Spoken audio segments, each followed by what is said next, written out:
wanna take a life? Do you wanna cross that line? Because it's a long way back from hell. Now, what you've got here is a scrotum and nothing else. I learned a long time ago that there's no sense getting all riled up every time a bunch of idiots give you a hard time. In the end, the universe tends to unfold as it should. Plus, I have a really large penis. That keeps me happy. My mind is a raging torrent, flooded with rivulets of thought, cascading into a waterfall of creative alternatives. God darn it, Mr. Lamar. You use your tongue prettier than a $20 whore. Here's to the Army and Navy and the battles they have won. Here's to America's colors, the colors that never run. May the wings of liberty never lose a feather.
Greetings, incels, female incels, male incels, super intelligent shades of the color blue incels, small furry creatures from Alpha Centauri incels. It's Papa Incel. What's up, everybody? Live in Vegas. We've made it to Vegas. And that little bar you saw at the end of that clip right there, Millennium Fandom Bar, we were just there last night. It was lots of fun doing some karaoke. That's why my voice is a little shot. I was doing a little singing. And, you know, I was thinking back to that bet that I made with Dan Vask 3,000 years ago.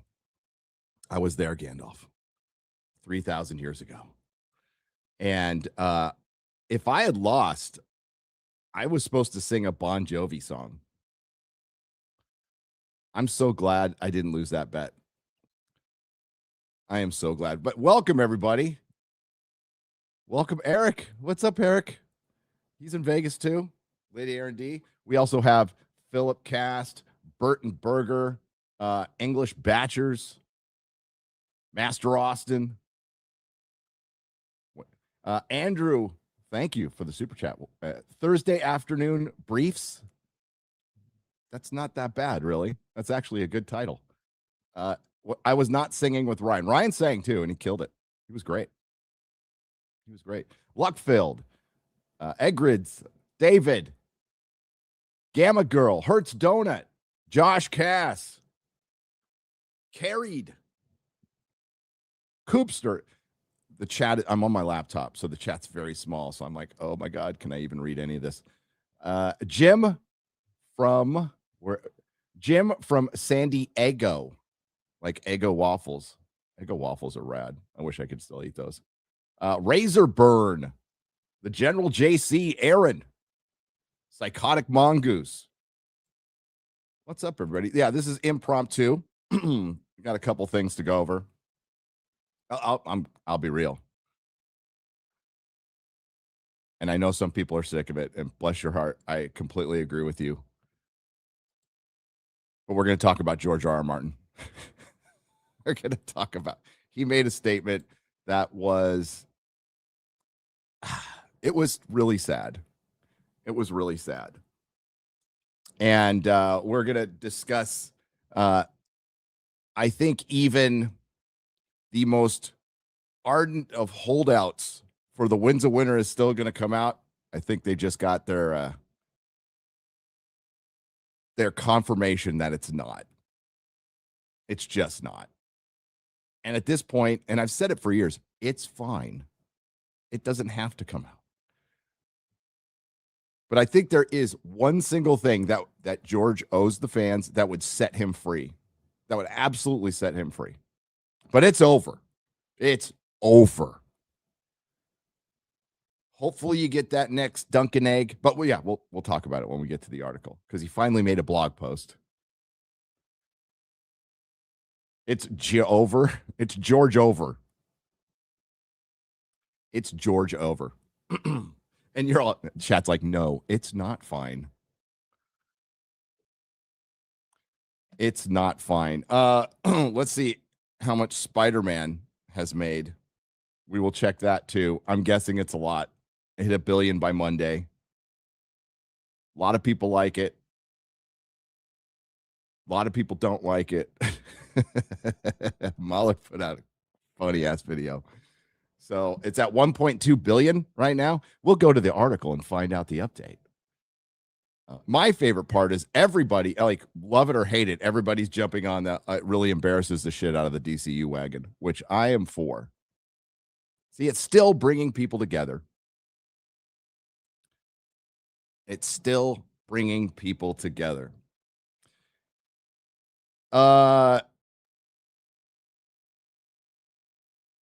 Mahler did not like Shang-Chi. No, he did not. No, he did not. And I still want him to see the Eternals. I think his audience should like bully him into that for sure. So forgive me. I'm going to be extra slow because I am using a laptop with one single monitor. And I don't even know if I can share anything. Let's find out. Let's go to Deadline. Let's check out that Spiderman. Oh, what a shocker. Warner Brothers' second quarter stumbles on Supergirl. I am shocked. And they want to cast a white guy as Cyclops. I'm shocked again. Oh, there's an article on Pluribus. I forgot that show came out. And it's got another year. Here. There is. Here, I'll probably have to find one from. Oh, I can go to the Discord and do that. Talk amongst yourselves. Okay? A little bit. God, it's like having one arm tied behind my back, which is kind of how I go through life anyway. It's kind of bad. Stop. Okay. Stop. And there we go. Oh, it's yes, 1.2. It hit 1 point. It hit 1 billion on Monday. And Geeks and Gamers is asking, can it become? What are you doing?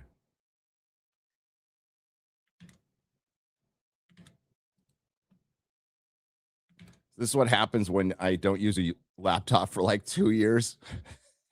It's like, what the fuck? I don't even know if I can share the screen. Let's go over here.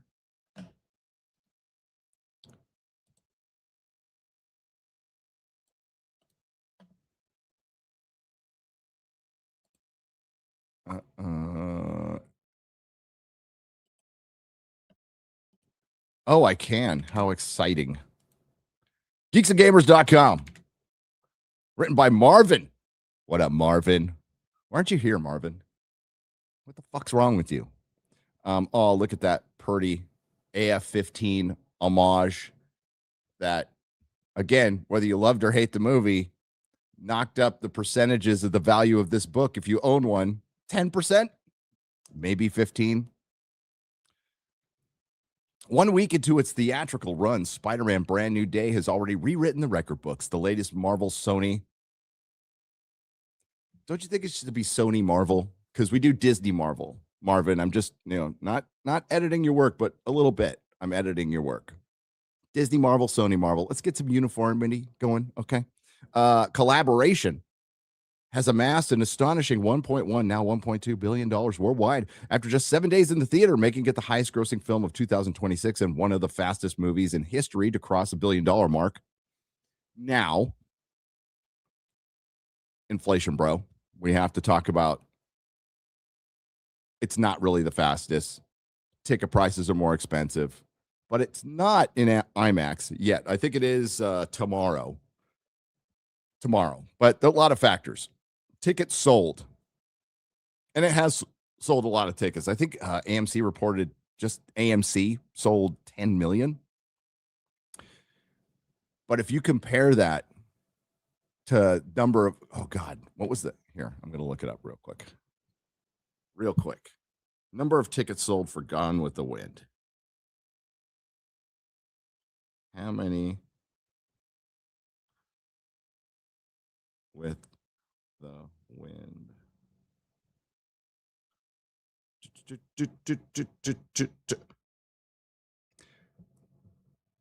Gone with the Wind, released in 1939. Not a great year. Sold an estimated 202 million tickets in North America, the United States and Canada. Across its initial release and subsequent theatrical re-releases, worldwide estimates put it at its ticket total sales around 285.6 million in a world that was much smaller almost 100 years ago. Puts it into, and like these tickets were like, what, a nickel? And that's all you had to do because it was the fucking Depression.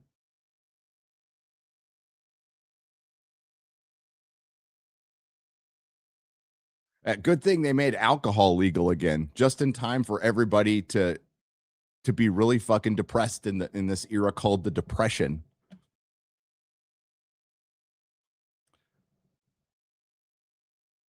So 10 million tickets sold. That's just to AMC though. And one of the fastest movies across, owns the biggest domestic opening weekend ever, and proven that despite years of superhero fatigue narratives, audiences will still show up in massive numbers when they're excited about a movie. Fact. Those are facts. And the fun thing about superhero fatigue is like, what comes first, chicken or the egg? Is it bad movies? Yes. I mean, the answer is yes. That's, of course.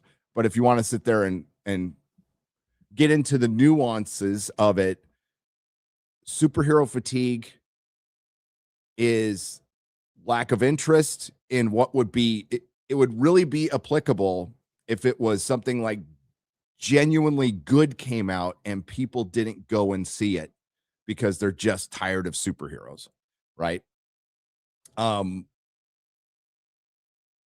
say a film like that would be Dread. It didn't do well. It's phenomenal. It's got a cult following now. Highly, I can't think of a person who's seen Dread who doesn't like Dread. Could have been bad marketing, whatever. With you will convince me superheroes are back in a big way when you can make a Ghost Rider movie that makes $750 million. When you can make a Blade movie, for example, where Blade hunts vampires. I know you're having a hard time with that. It's like, what? Blade hunting vampires? I think that's too difficult to adapt. I think it's just too difficult to adapt. But say they did. And that one, lower budget, gets $500 million, right? That's when we're back, baby. But there'll always be Spider-Man movies. There'll always be Batman movies. But the fact of the matter is they got to make better movies. And if even, I said it before, if even half of the Marvel schlock was mid and even half of the D+ shows were mid, we wouldn't be having this problem right now. And even, I'll even say, if even half of the DCU was mid since Snyder,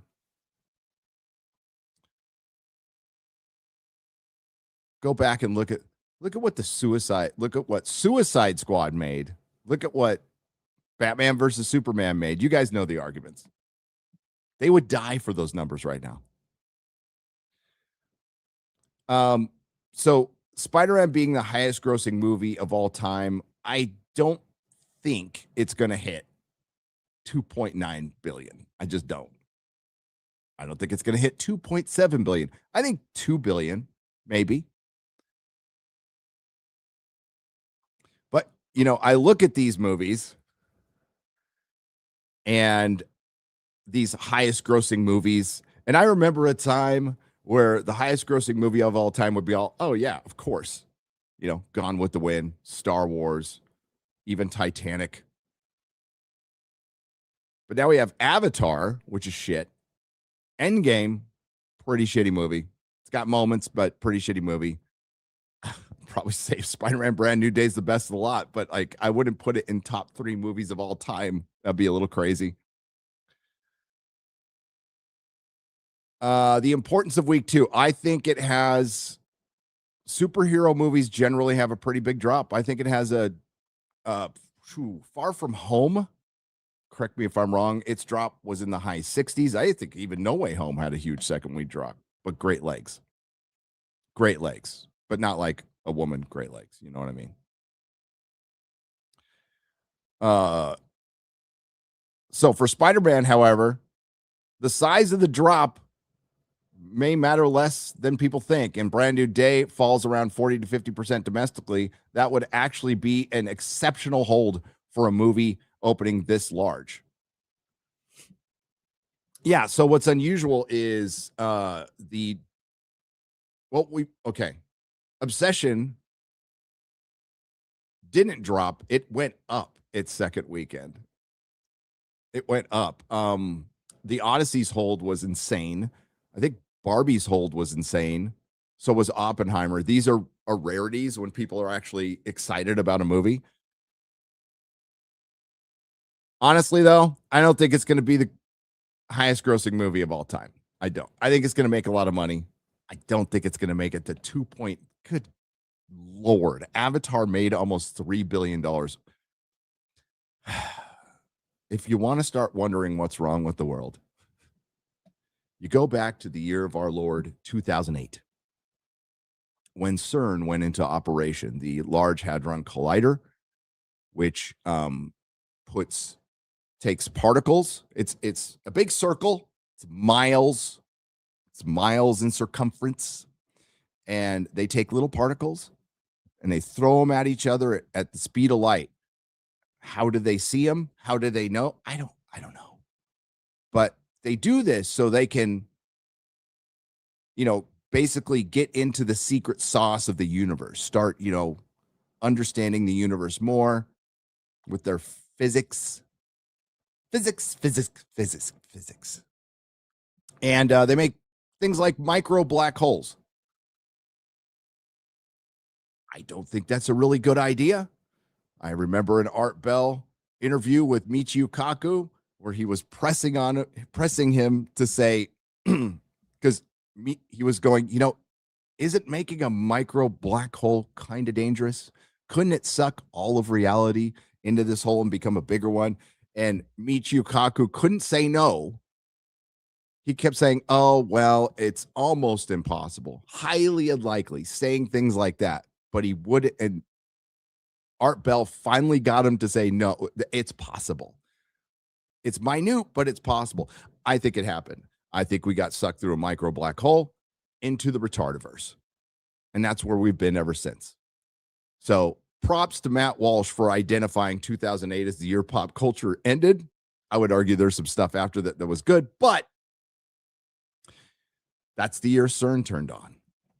And I blame CERN. And now Avatar movies make billions of dollars. I mean, look at that. That's not even, unless you're a furry, that's not even a pleasing design. Like, what the fuck is this? It's like a Rasta cat furry.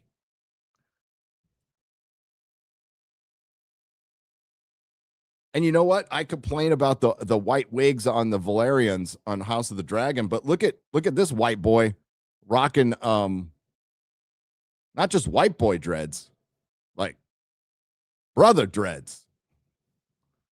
What are we doing? And then they plug their little things in the fucking I don't get it. Maybe I'm just old. Maybe the world's just passed me by. I don't know.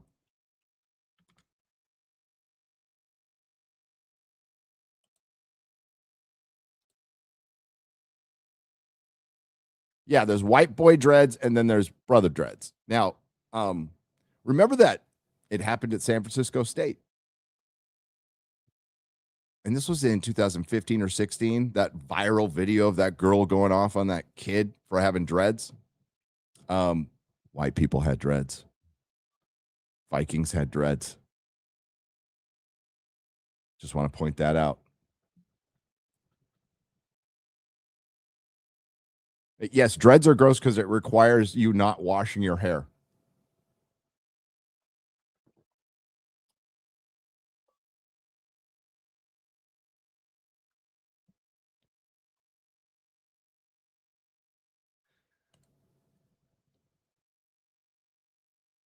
Reyes, what's up, brother? Come on, Gary. Space Indians, what's not to love? So much, there's so much not to love.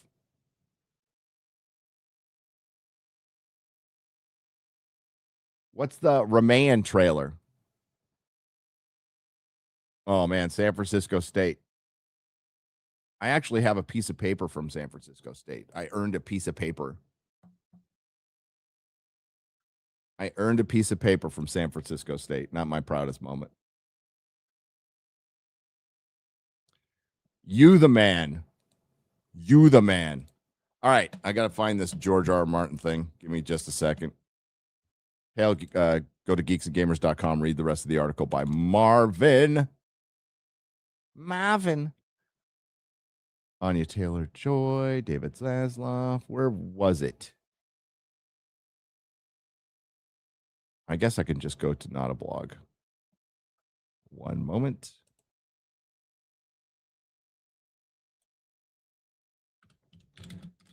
So Not a Blog is George's oh my God, what did it use? It was called, oh my God, it was some blogging program from 2005 or whatever he still uses. I completely forgot what it is now. LiveJournal, that's it. LiveJournal. And I used to check it every day. You know, back around 2012, 13, 14, I check it every day. Going, we're going to get an update on When's a Winner. And we did. And we used to get sample chapters. I think we got like 9 sample chapters. But we finally got an update from Jorge after one of his minions. Yeah, the last one was the Song of Ice and Fire calendar, and the art's always great in those. It's like good fantasy art. Mad King stage, but that was again from his minions. This one is from George. And it's not good.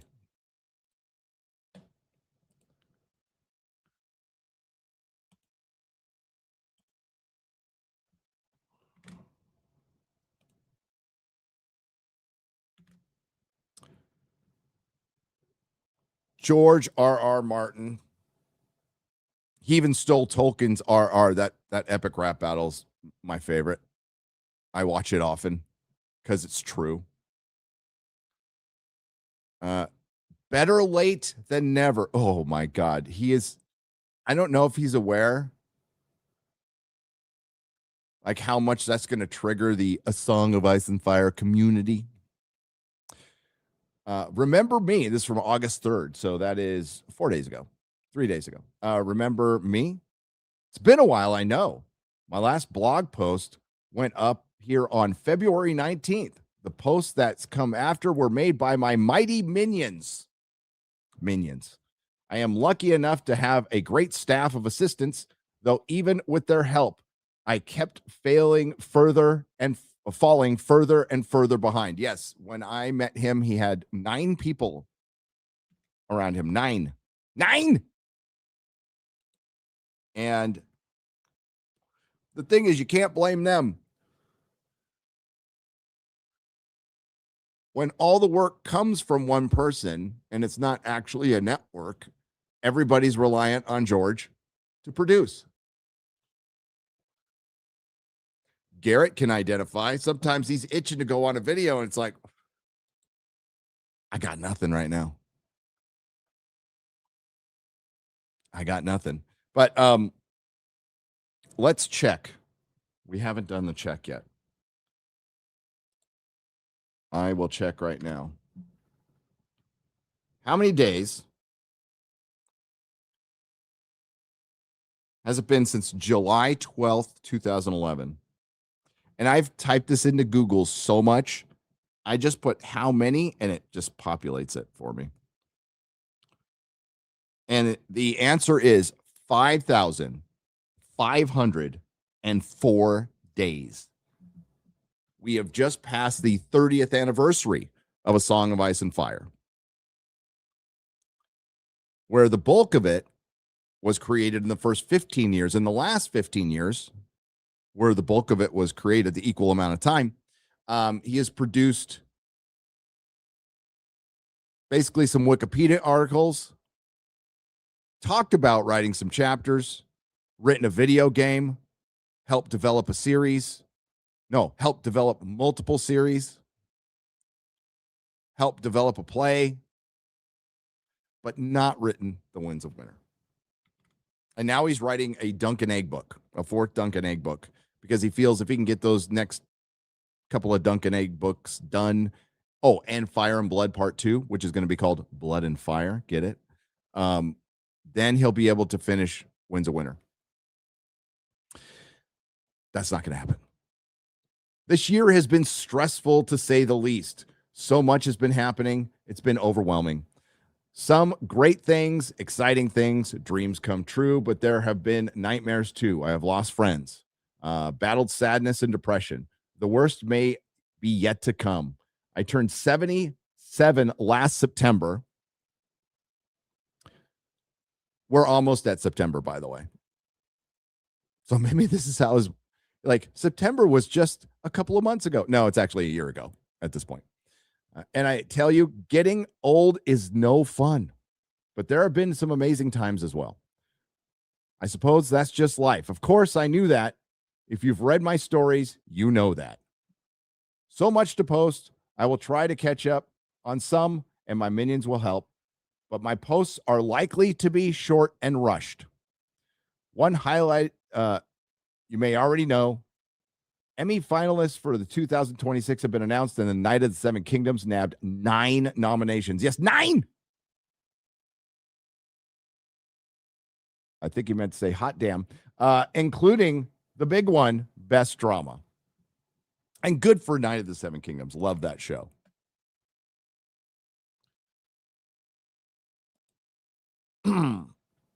It is,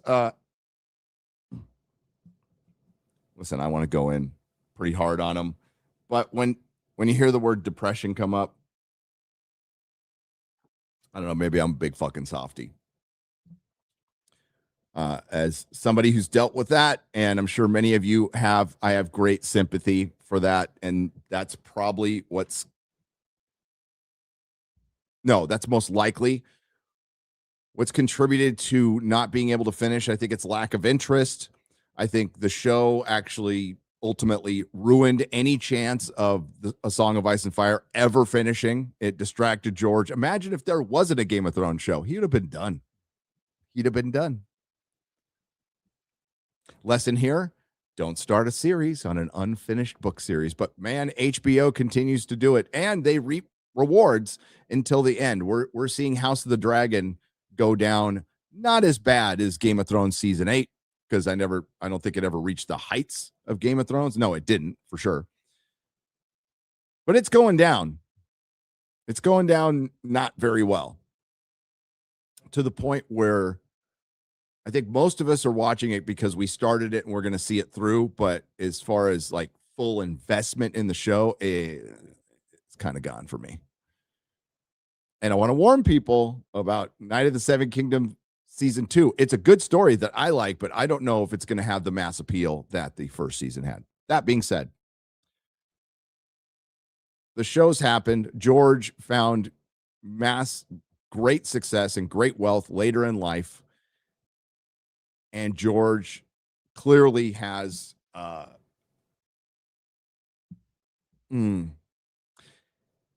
impulse control issues and lacks focus. And, he had a work ethic at one time, but like you get older, you enjoy life. But if he's depressed about all this, like, I don't want the guy to suffer. I don't. I think, again, I will say, not that he's listening. Remember, I think he did listen at some point. I mean, I could be wrong. He could have just not liked my face that day, but we were touring the set of the Orville. I was lucky enough to tour the set of the Orville, which was awesome. And George was there, and I was like, whoa. And his assistants were really nice. George, I wasn't going to go up and talk to George. I was going to let him do his thing and just kind of observe, And at the end, he's on his little roller cart and he shakes everybody's hand. And I'm in the middle of this line of people where he's like, hello, hello, hello. Fucking skips me. And everybody noticed. And I'm like, oh, my hand was out too. And I got, oof. Yes, his minions. They were really nice, though. They're really cool. We were chit-chatting it up. So, yeah. George, the truth shall set you free. Every time. I would say in those moments of depression, remember that gratitude. You are in a position that writers would absolutely die to be in or kill to be in. Like millions and millions of people are anticipating your next book. They want your next book. There are channels out there still theorizing about your next book. And the only thing you owe them is honesty. That's it. The very famous Neil Gaiman article, which now has new context, where George R. R. Martin is not your bitch. I think when you decide to make a fantasy series, say it's going to be 7 books, and fans spend their hard-earned money and their time reading your book, enjoying your book, making you a very rich man, and you don't finish it, I think you owe them the truth. And that's all. If you can't finish it, just say you can't finish it. Some people are going to be upset, but I guarantee you most of the Song of Ice and Fire, what's left of it, they're going to be very understanding. Yeah, there'll be some shit for a couple of weeks, but then it's done. You're free. You're free to go live your life. And you've been in this holding pattern for so long, and that's probably contributed to your depression.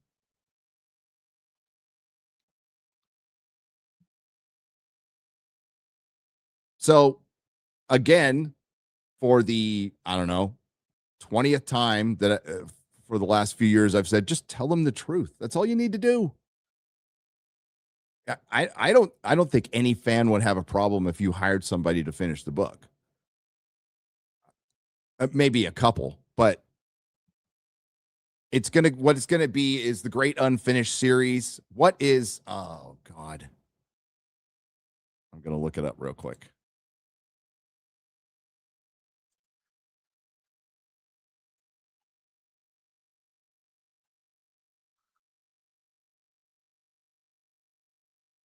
What's the unfinished Dickens book? Edwin Drood. It'd be that for a fantasy series that had billions of dollars are made from it and hundreds of millions put into it for the great unfinished series. And the only the only ending we will have is the Game of Thrones show. That's going to be it. That's going to be the canon.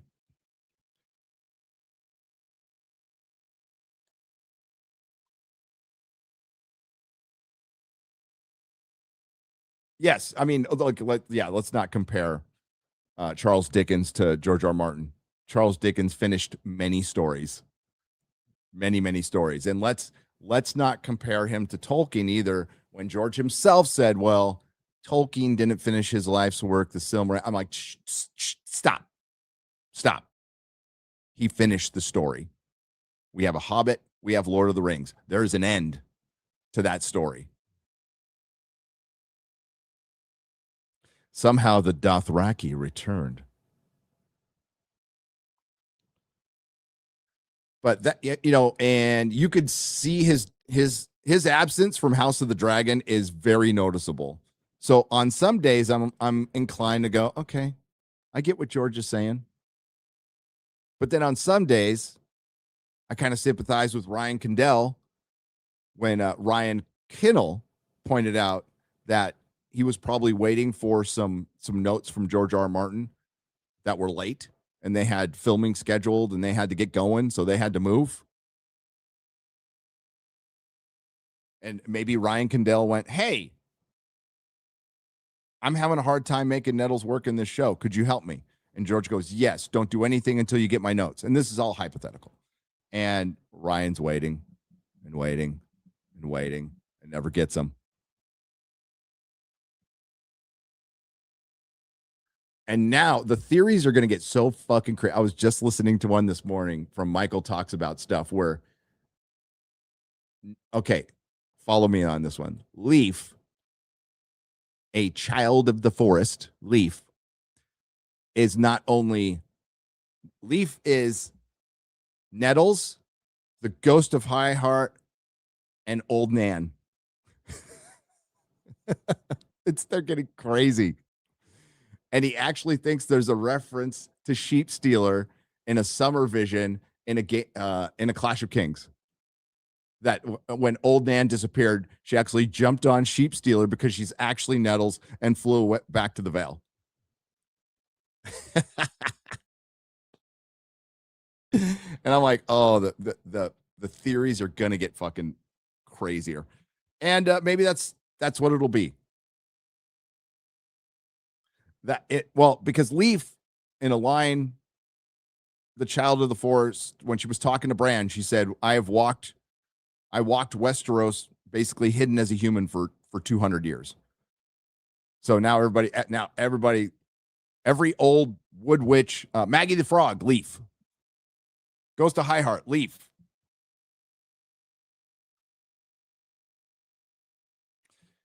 But we get the House of the Dragon finale that we will be covering. Even I'll be in Vegas, but we're doing it from Salty Studios. But we will be covering it, the finale. And I'm pretty sure I'm going to make a video on this season because holy shit, the show has fallen. The show has fallen.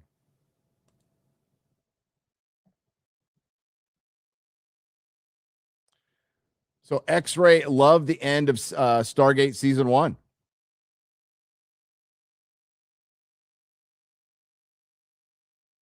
Good. I'm liking it so far too. But yeah, she told me she did. She's here, and I'm glad. Like, she's doing her homework, doing her nerd work. She's doing her homework. She's becoming a proper nerd, and she's genuinely into it and curious about it. That's the most important part. You always want to welcome new people in, particularly when when they have the attitude of curiosity, like, I really love this stuff, I want to get into it, and not with the attitude of, I'm going to get into this stuff and feel like we need to change it because patriarchy and misogyny and all that bullshit.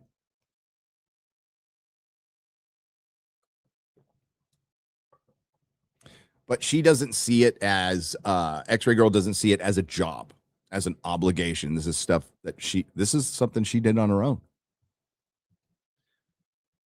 Thank you, Matthew. Appreciate it. What up, Gary? Fuck the Odyssey. Stormbreaker for $2. Oh, it still let you put fuck even with the asterisk there. I didn't know that. There you go. Hey, Odyssey's making a lot of money. I'm about as perplexed about that as I am when Avatar movies make a lot of money. I just go, yep. You're in Vegas, Gary. Don't forget to get your tiger. I won't. Hangover is, I watch it every time before I go to Vegas. It gets me in a good Vegas mood.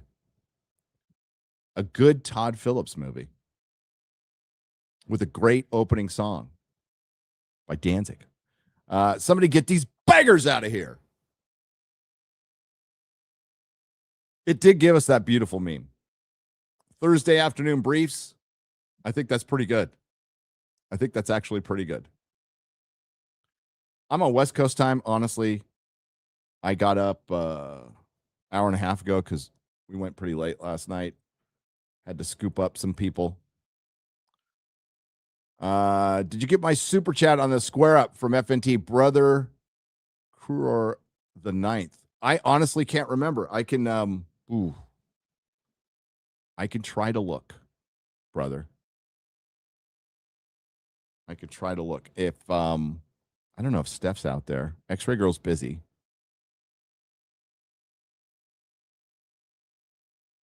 But we did. So it was last Friday.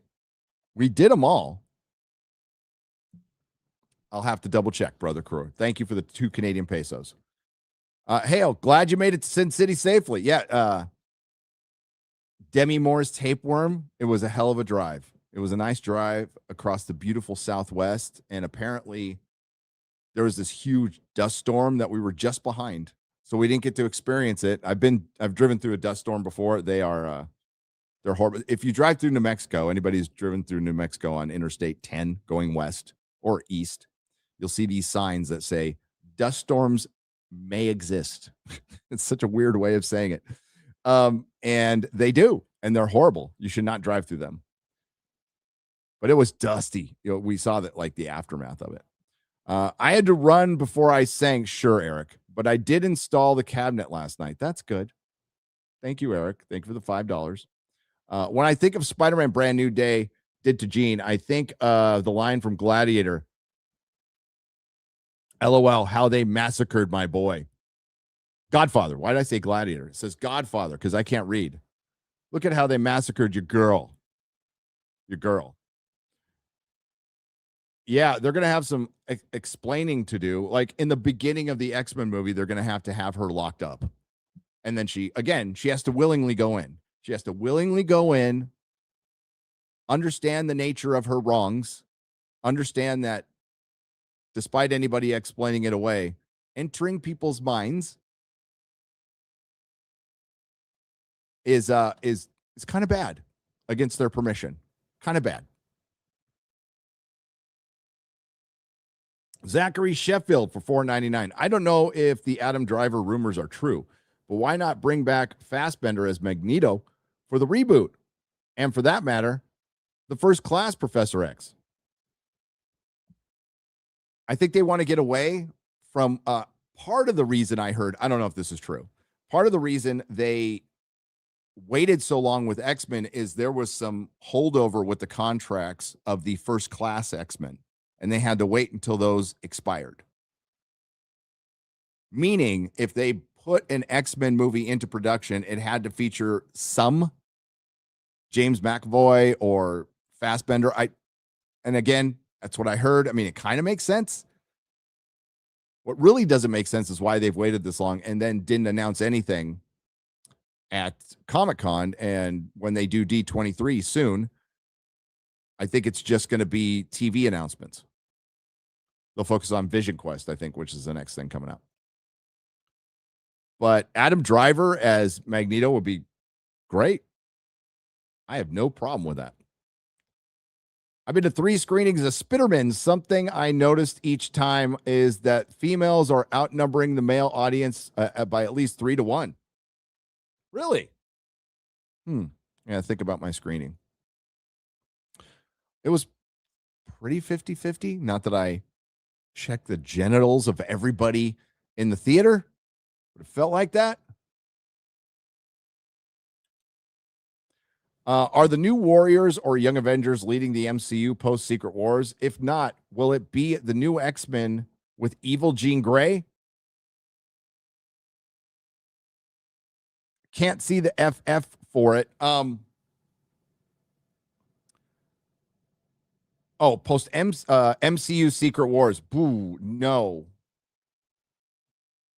I think the Young Avengers are in the mix, last I heard. But the only answer I can give you is no.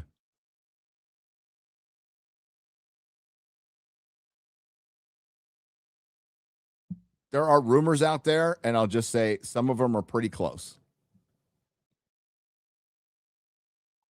But they have an uphill battle with Jean Grey. And again, ins and outs of the movie, people could disagree. I like the movie. It creates a huge problem for the X-Men. An uphill battle, shall we say. And it definitely confirms that they are going to start. And I guess it's the only way they could start, but it just feels so played out, is the hated and feared thing. And, well, I mean, if you want to really do an objective look at the hated and feared, because, listen, the hated and feared thing, Marvel has always sided with the X-Men in this story. They've always sided with the X-Men. The X-Men were innocent, even though there's some evil ones that actually kill people. It's still wrong to be prejudiced against them because of their superpowers, and you shouldn't hate and fear them.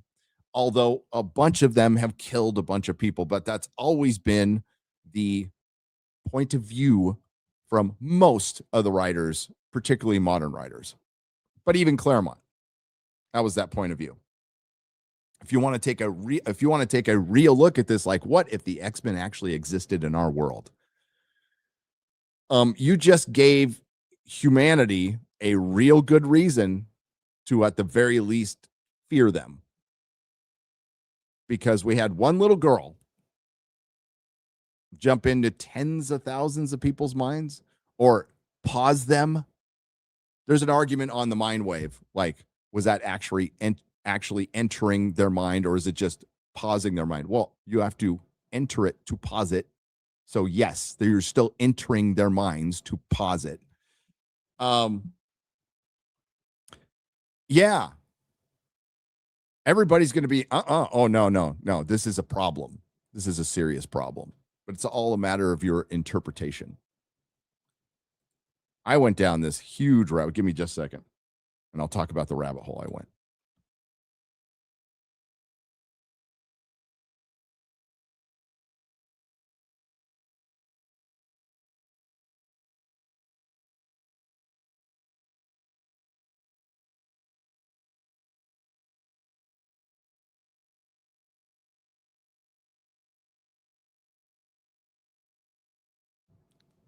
Thank you.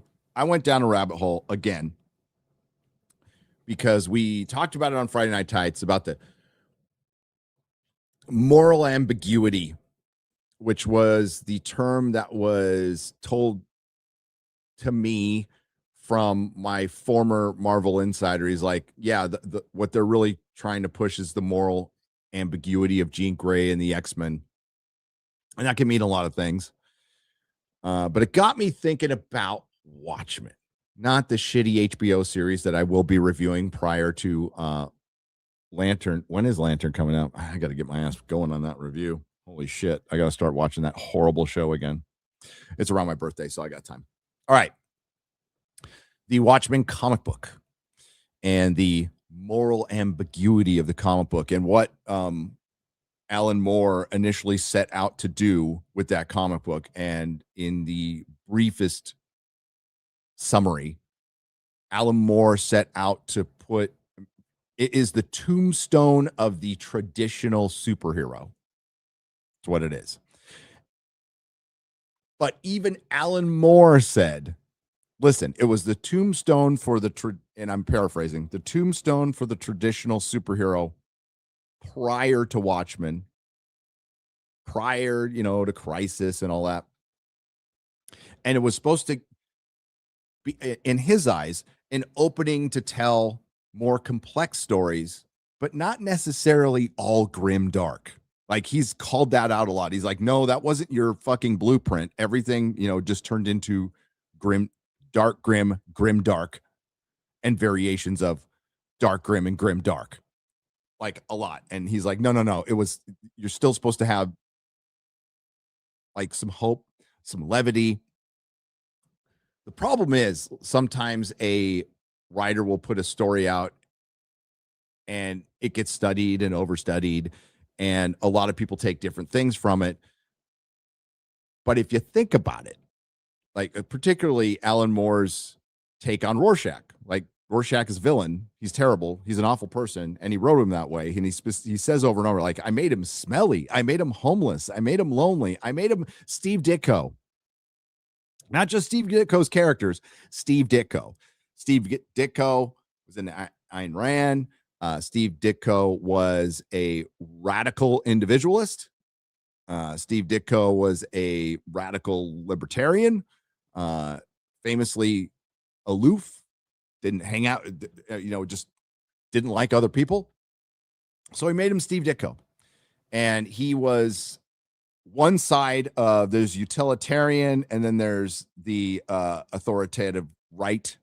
That now you could tell that Alan Moore comes from one side of the aisle, and that side is, he thinks he's being objective from that side, which is extreme, but not as extreme as things have gotten.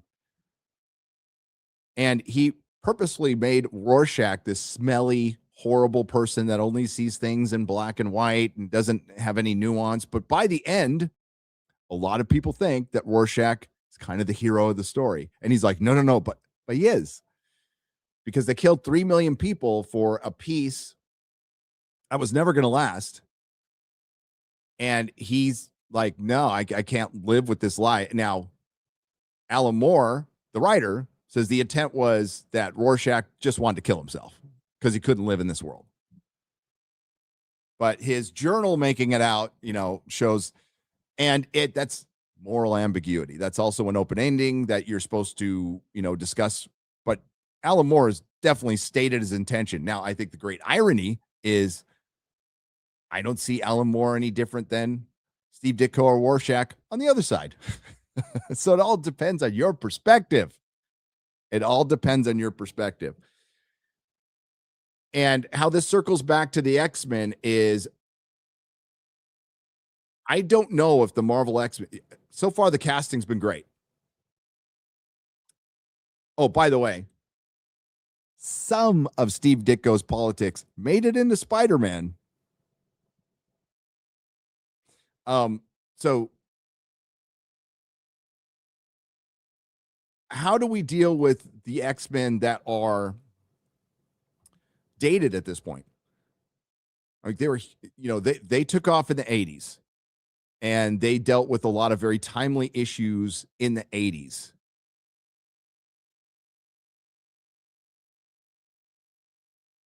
And despite what some people think at Marvel, those issues don't exist anymore.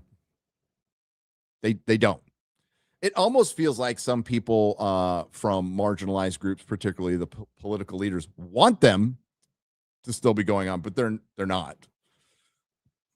Now, prejudice and bigotry is never going to go away completely, but they definitely live in a more open world. So is Marvel going to take a more serious look at this and go, maybe we are going to come at this with like, yeah, some of them are actually kind of dangerous and bad, and they want to wipe out humanity and take over. And in the comics, they've just made them straight villains at some point. So that'll be interesting, but keep an eye on that Professor X and Magneto casting. And so far the casting's been pretty good. pretty surprising, even. But then I think about the guy directing the movie, which is Sheckman, the guy who did the Thunderbolts, and I'm like, yeah.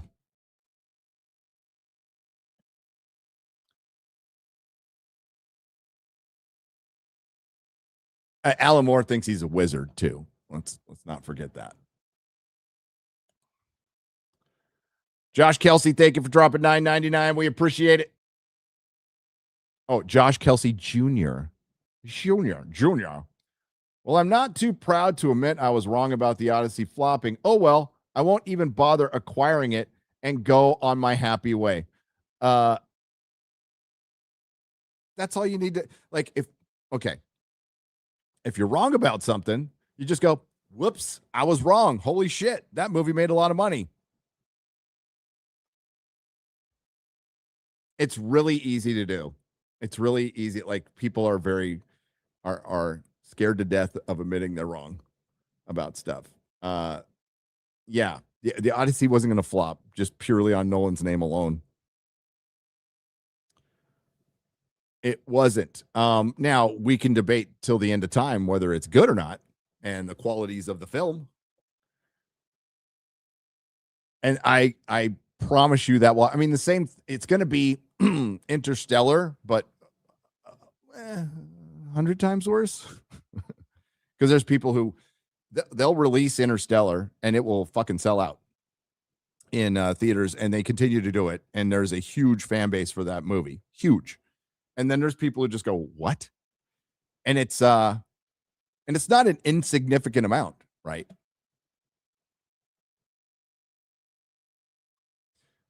But the different thing about the Odyssey is identity politics. Something Nolan's never played. Hail, hello from Vegas. See you and everyone at tonight at the meetup. I'll see you tonight, Mr. Blue Sky. Mr. Blue Sky. Great song. I made a what if game. I hate this timeline. There's always good stuff out there. Whenever you're starting to feel down, always remember the things that are going right in your life. The gratitude. Gratitude's a really important thing.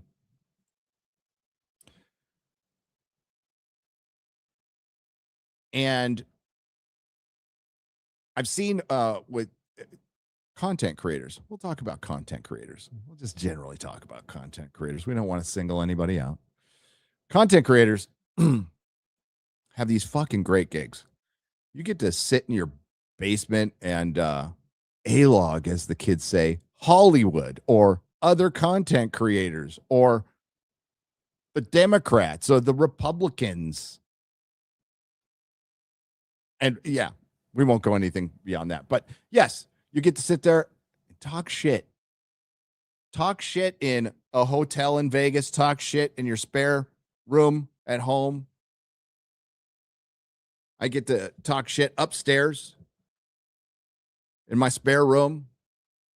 Jeremy's had pool houses and content houses. Like, we lived this really wonderful life and have this wonderful gig. And I can't imagine doing it if it wasn't fun. And I still think it's fun as hell. Particularly looking back on my life and going, being homeless sucked. Being in prison was worse. I'd rather be, if you want me to choose, I'd rather be homeless than in prison, because at least you're free.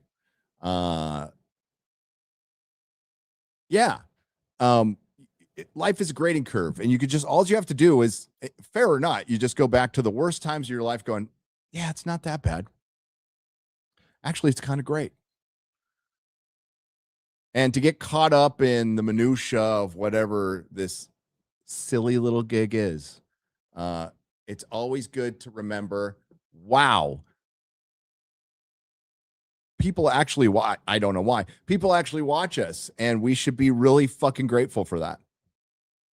And the one thing we owe them, honesty.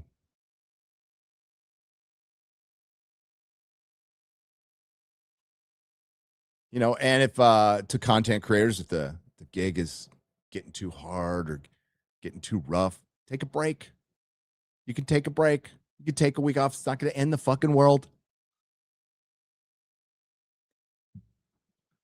There's always going to be people out there who are going to not like what you're saying. There's always going to be my first comment.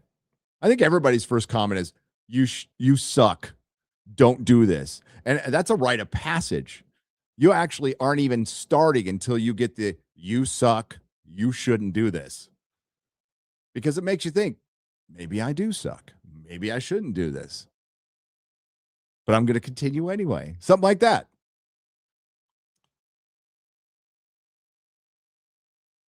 But wrote about it in my book, and it's one of the most important parts of recovery, and it's one of the most important parts of life for me anyway, is just, I still get pissed and stuff, but then I'm like, okay, I'm gonna remember the good things.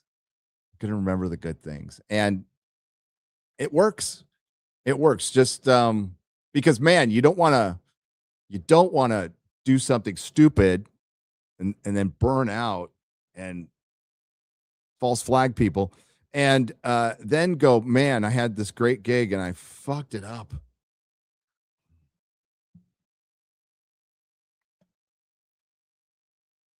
Which will happen. That day will happen. That day will be when it's over, because everything ends.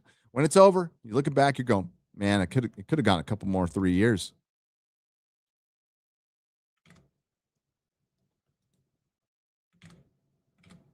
And again, we can go back to George. George, gratitude. Again, you sold millions of books. Like, maybe only equal to Tolkien. The amount of channels that do lore on your book that is 15 years late is insane. It's unheard of. And there's still a lot of people who watch that content, like me, and listen to it because it's all we got. And some of it's really interesting, but that means that people loved your work. That should be inspiring.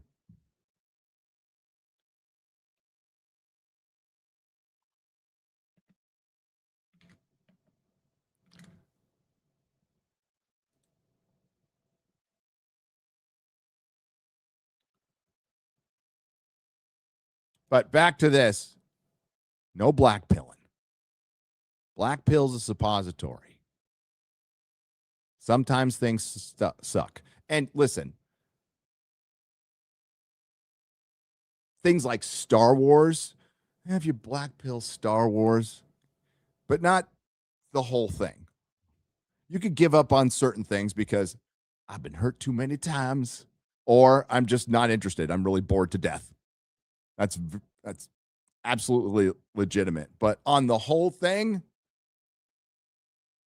we can never give up. Never surrender.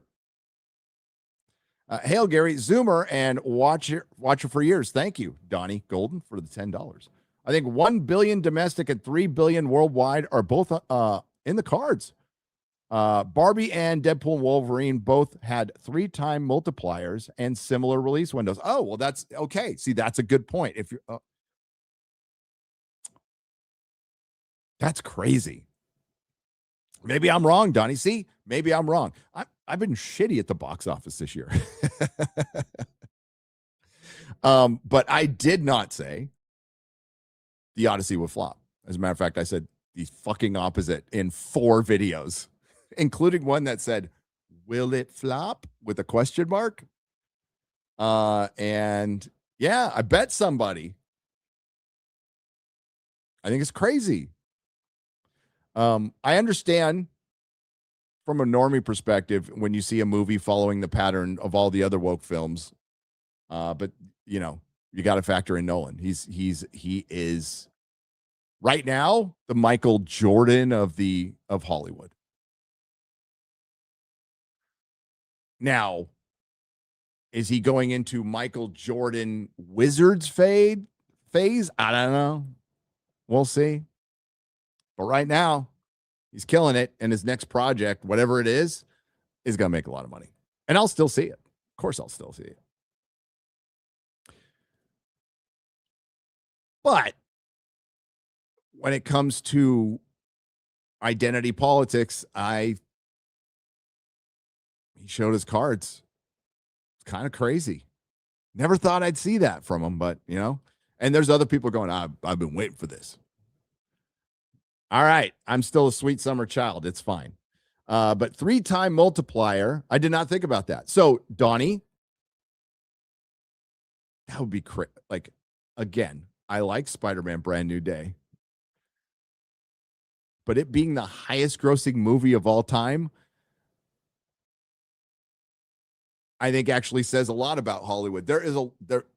Hollywood, oh God, the two things that I told you we would see. Hollywood is back, baby. Yeah, thanks to a Christopher Nolan film and a Spider-Man film. So 2 of the most guaranteed bankable things in Hollywood released a movie 2 weeks apart, and it's doing well. So you're going to use that as your barometer of the health of your industry. I wouldn't. I really wouldn't. Because talk to me in late October when Odyssey and Spider-Man are probably still dominating the box office and there's nothing else. That's not good. I think, and all the focus will go to that when it should be on Obsession. That's where the focus should be. And I think Project Hail Mary, because that's the tone of movie that really resonates with people. But I think Hollywood's going to learn all the wrong lessons, and just look at the release schedule again. It's now normal for Hollywood to have bleak release schedules. So it's like, oh, we got a couple 3 weeks, a couple of months, really fun stuff, and then 3 months of nothing. Where you're relying, no offense, you're relying on like Street Fighter movies or Mortal Kombat, and it's like you can't. So hopefully they learn the lesson, and I don't even think the director of Obsession is learning the lessons, because didn't they bring him in to do a Texas Chainsaw? It's like, what are you doing? Just do original shit. Don't latch on to franchises. And completely forgot the lesson of Supergirl. It's just erased from existence, where people were actually going, maybe we shouldn't do cinematic universes. And that's good. We should do Spider-Man movies and Batman movies. I don't know about anything beyond that. And what Marvel's doing post Secret Wars is the safest thing you can possibly think of. The most undaring thing you can possibly think of.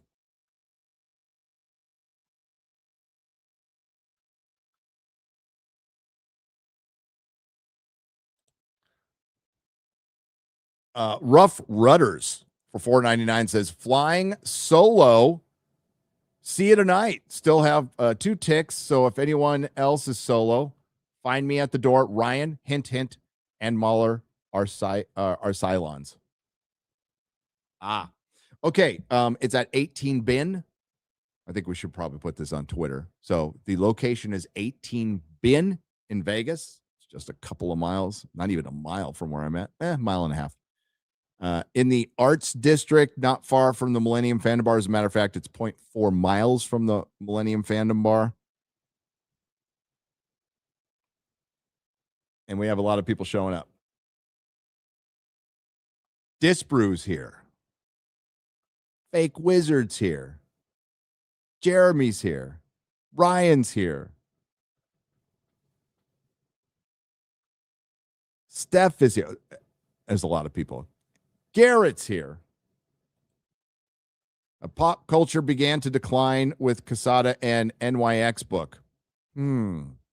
X-23 first appearance. That's still a valuable book. I remember the NYX book. It sold well. It did. Gary, I'm 23. And I'll never watch the Blue People. Only Avatar is the Airbender. Yeah, I agree with that. The original cartoon that was on Nickelodeon is the only Avatar. The live action Netflix series is terrible. And Avatar, and we would have known by now. So I will say, when it first came out, it definitely had cultural relevance, and people were talking about it. There was a whole group of people who were fucking depressed because they wanted to live on the Avatar planet. And it really struck a chord with millennials. It did. But then James Cameron took too long to make a sequel. And by the time they came out, they still did real well, but they have no cultural footprint whatsoever. I don't see a bunch of Avatar theory channels out there.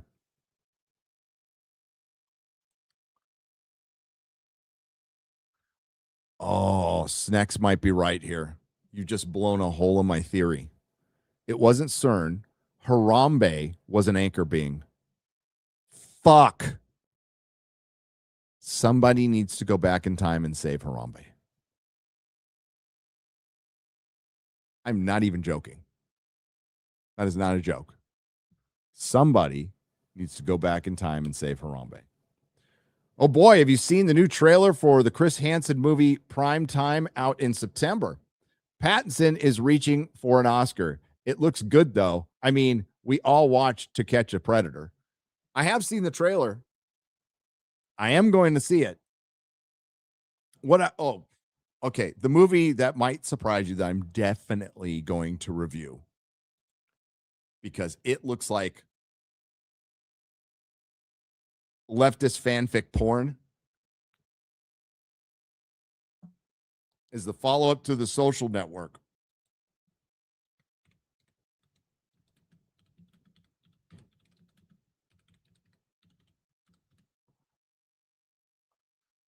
The follow-up to The Social Network. Oh, I can't share it.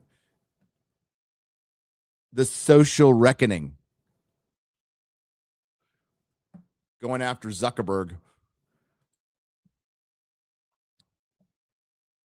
And I'm like no fan of Zuckerberg, okay? I'm not like a Zuckerberg fanboy.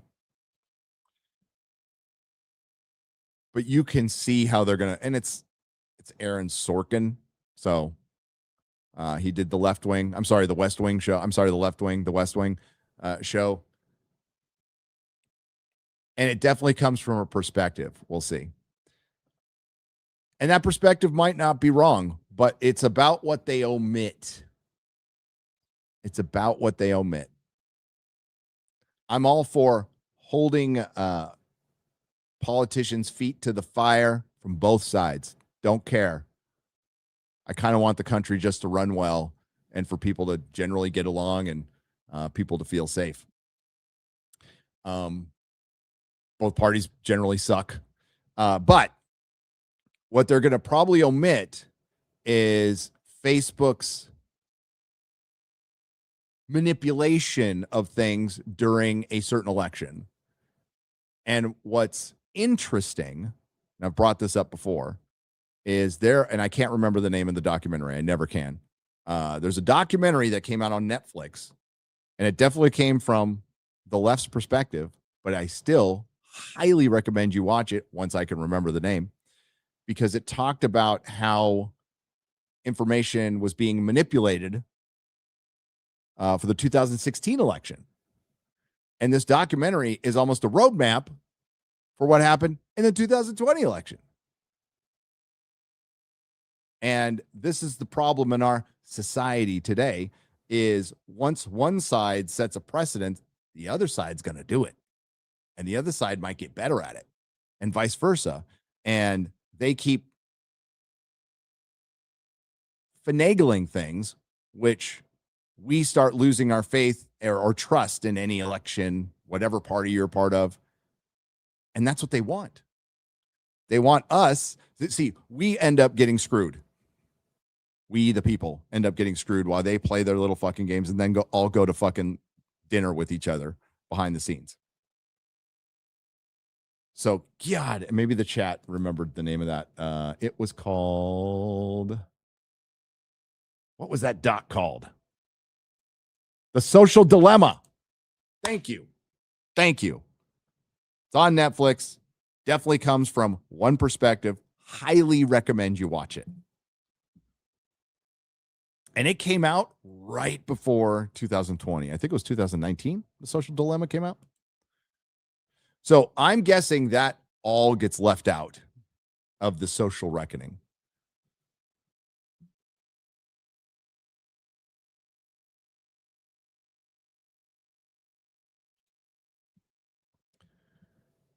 How can I tell you that when I saw in leaked Sony emails when I worked for them in 2013 through, how can I tell you when I saw it, what I saw in leaked Sony emails when I worked there from 2013 to 2015, Venom and King and Black Story? You can email me, DEFCON, at Gary@nerdrotic.com.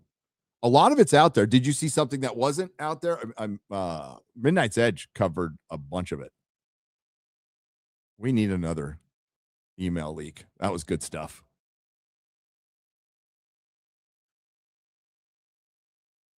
Why do I look like a Daily Wire host trying to sell today's sponso? Speaking of Daily Wire, Jonathan Majors, the lead in the new Infidels trailer. Thank you, Super Fandaman. The Infidels. What could that be about? Listen, Jonathan Majors had allegations that were dropped, and yeah, whatever. I think he deserved to be fired because of his performance for King. I don't necessarily think he deserved to be fired for what he did because they kept the Namor actor, although those are all just allegations. So, and I don't know. I'm in a hotel room, Super Frandaman. All by my lonesome right now. Thank you for being light in the dark. Thank you. Got a beer for $10. What you do here is invaluable to a lot of us. Well, it's reciprocal. Thank you for supporting me and my friends. This is why we do meetups. It's the least we can do to thank you for giving us this wonderful gig. And if it ends today, I'll be nothing but grateful.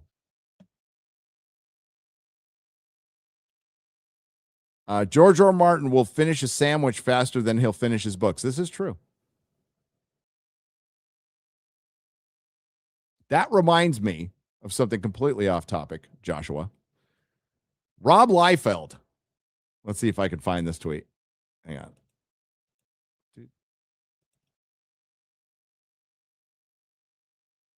Let's go to Twitter. Rob Liefeld can have some like incredibly good takes and then horrific takes like this one. But I knew this was going to happen. I think in my last live stream, I warned you. Like with Scarlett Johansson being the most bankable star because she has been in a bunch of billion-dollar movies, none of them involve people actually wanting to go and see Scarlett Johansson. It was either dinosaurs or other Marvel characters. Sure, a small percentage likes Black Widow. I like Black Widow. Everybody likes Black Widow. But I don't think anybody went to the last Jurassic Park movie because of Scarlett Johansson. I think they went because of the dinosaurs. So now they're saying the same thing about Zendaya. Zendaya being in The Odyssey, barely. Zendaya being in Dune. Zendaya being in Spider-Man movies. Well, now Zendaya is one of the most bankable actresses on the planet.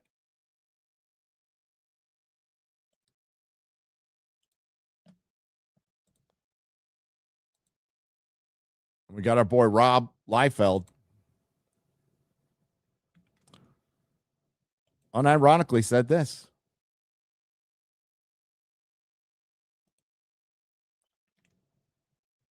People are 100% underestimating the box office draw of Zendaya.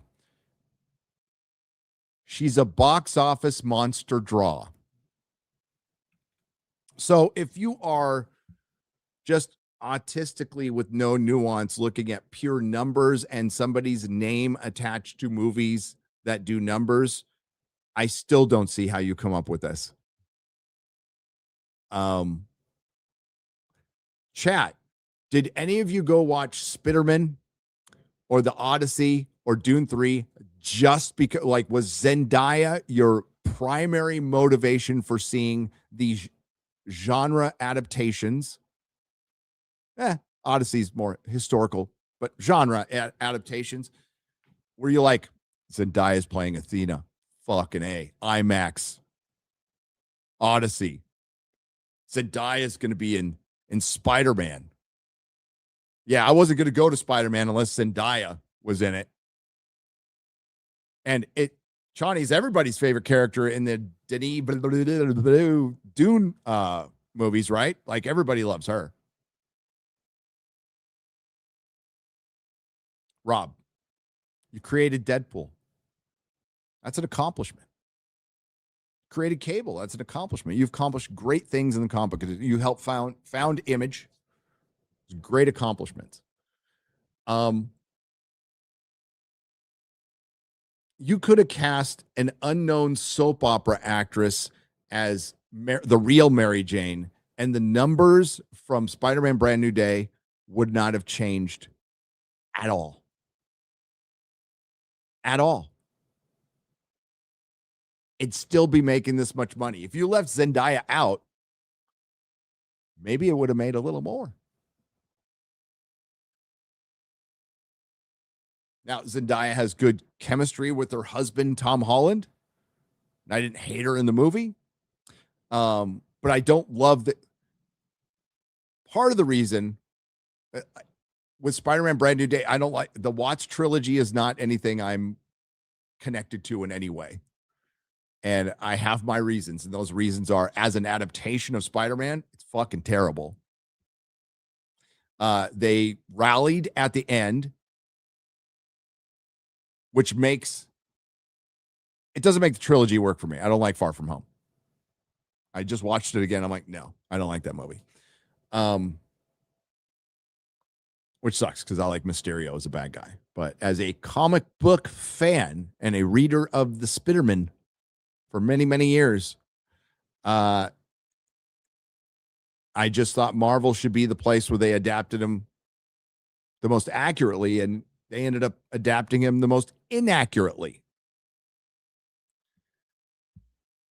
So not a big fan of Michelle Jones MJ. And it's kind of surprising, like, I'm fine with her, and I would have been more than fine if they ditched her completely and started getting into real Spider-Man characters.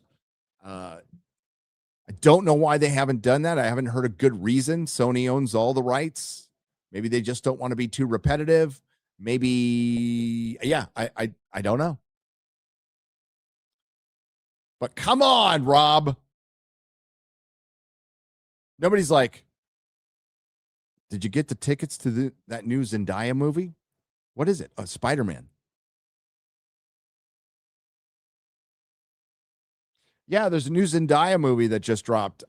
It was directed by, I can't remember. Roland? Yeah. The Odyssey, that new Zendaya movie. Dune Part 3. Come on.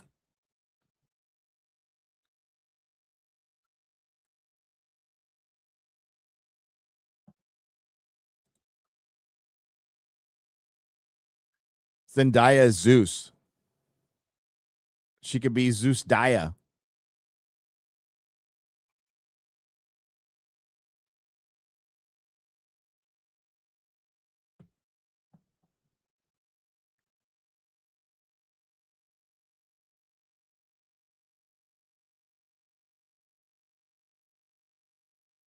Zendaya is the star.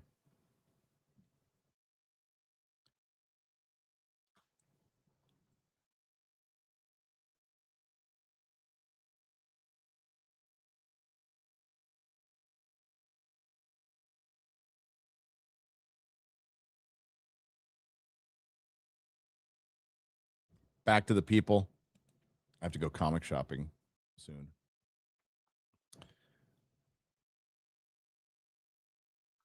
Why would George not shake your hand? What an ass. To be fair, to be fair to George, I made up to that point. I was still trying to be understanding, but a couple of videos that he might not have liked very much. Or maybe he just heard about it. That's my guess, is he just heard about them. I doubt he actually sat down and watched them. Hail, Gary. Saw you were at Rippaverse booth at Bill County Comic-Con last Sunday. Would you ever consider getting the iconic comic guys on FNT, like Tim Lim? Well, I talked to Tim. Tim Lim is like the American dream. He was working a day job, and he created this Common America character that's blown up, and now he's helped start this Bell County Comic-Con. And what I envisioned was it's in like some Masonic temple, you know, some big hall that's about the size of a high school gym. No, it is a convention that was it was crowded, and it's got 3 different sections, including filling up the floor of a giant dome, and in a place I didn't even know existed. And it was a crowded con. So yeah. Love what they're doing. Hey, Gary, happy to see you at Bell County. I remember now the comic I got there was Fantastic Four 62 from 1961. Hope you got something cool there. Have fun in Vegas. I held off because Vegas was coming up. But I'm glad you got something cool there. How many celebs that you know of watch you? Jack Hamill. I have no idea. I mean, other than the ones who have told me, and it's just weird when you hear it, but like if you're, for example, say you're Jack, you're doing a live stream of a Star Trek show or the Orville or whatever, there's a good chance somebody from the show is watching because they want to hear what people think. So size of channel does not matter on that one. We found that out with Ash vs. Evil Dead when people from that show were watching the streams with, like, you know, thankfully at the time, gratefully, like 50 people watching. But a couple 3, yeah. It's surreal to hear. But we'll say a handful. Give X-Ray Girl a raise, Net Stealer. You give her a raise.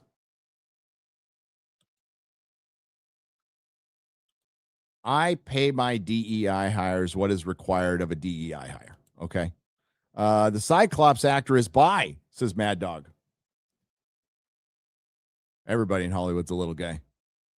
Mad Dog. The new one, what was his name again? It's not confirmed, right? I don't think it's confirmed.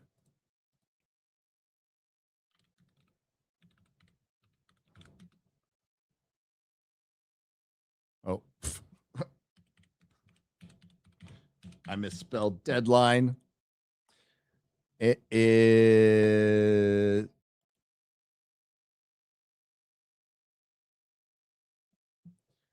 X-Men Kit Connor eyed for Cyclops role in upcoming Marvel Studios pick.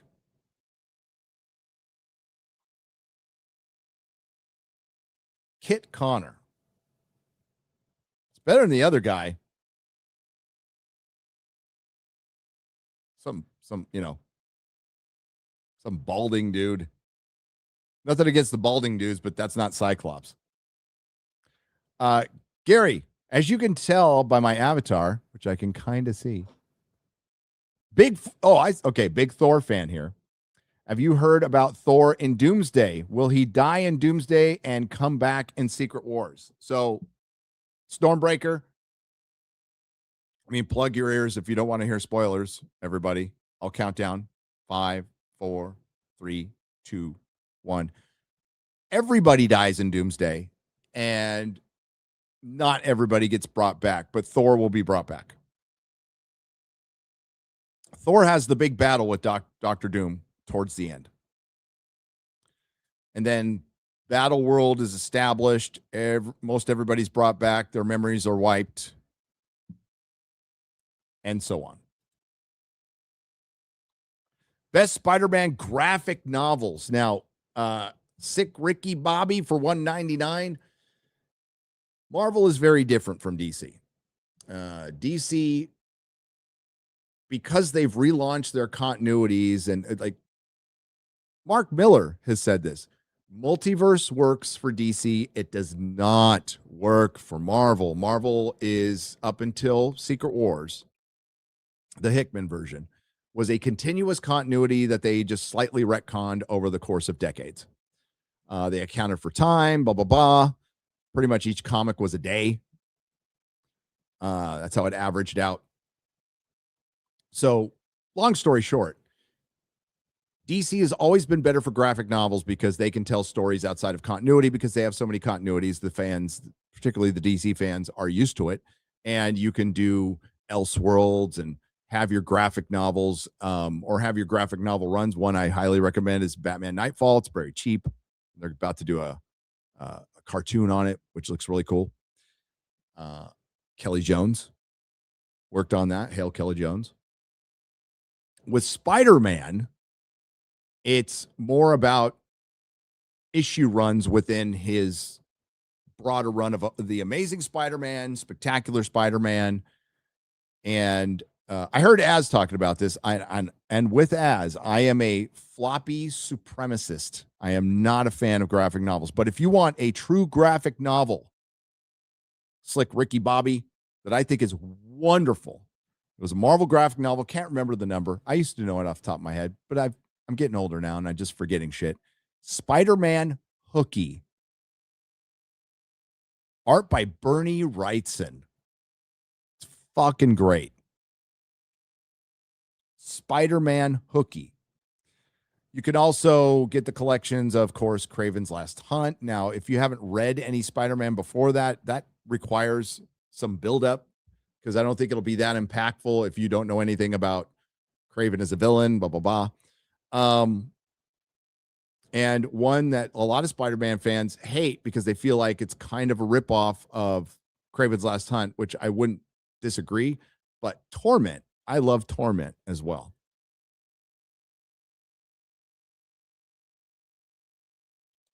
But Hooky.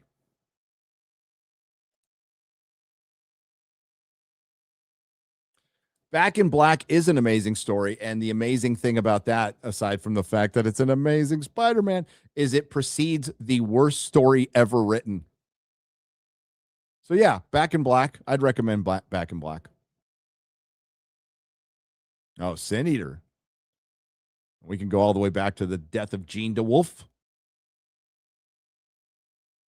Breakfast at Zendaya's.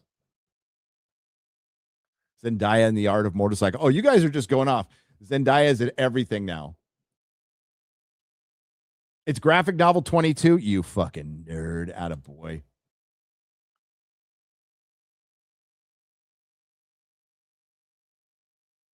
Zendaya double tap. World War Zendaya. Zendaya hard.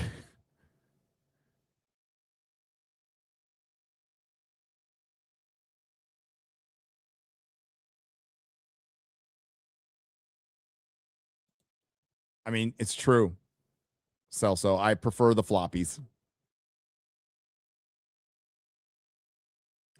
100 Bullets is a good read.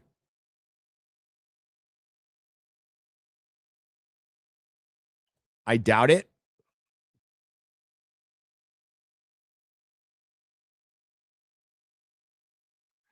Honey, I Shrunk Zendaya.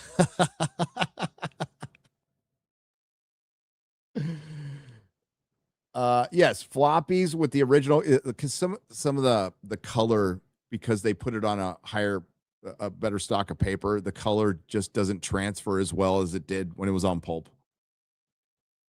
Zendaya with a Vengeance.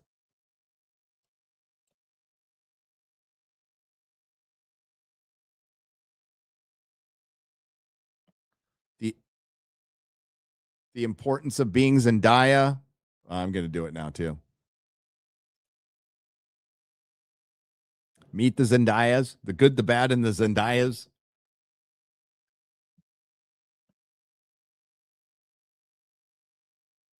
Teenage Mutant Zendayas.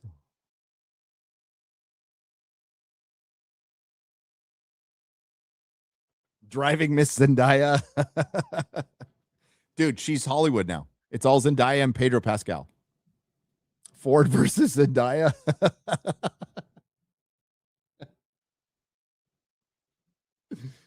Oh, you guys. And now that's going to spread into other chats, and that's great. The Lion, the Witch, and the Zendaya. Live and let Zendaya. Yeah, you got to work in anything that has die. Like Zendaya Another Day. No Time to Zendaya. Anything with die. Somebody already did Zendaya Hard. Zendaya Hard with a Vengeance.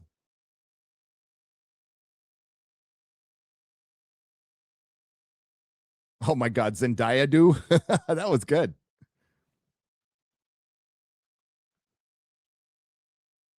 I like the No Time to Zendaya.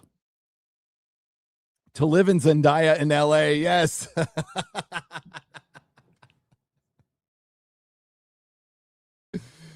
Oh, you guys are the best. Really are. Watch the Ramayana trailer. Hans Zimmer music on it. God, if I wasn't on my laptop. Okay, who's in it? What is it about? Tell me story. What are we doing here? What do we got here? Let's go to the YouTubes.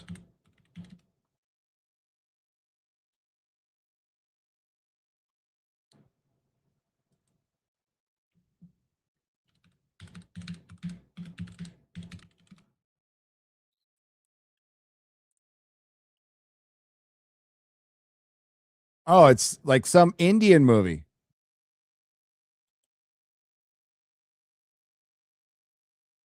Use headphones for a better experience.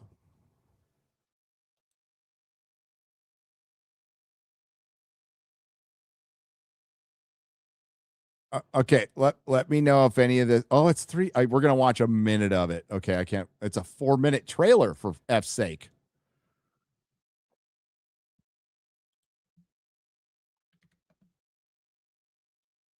It looks very RRR. Chris will be very happy. Chris is so mad at me for not seeing that. I eventually will.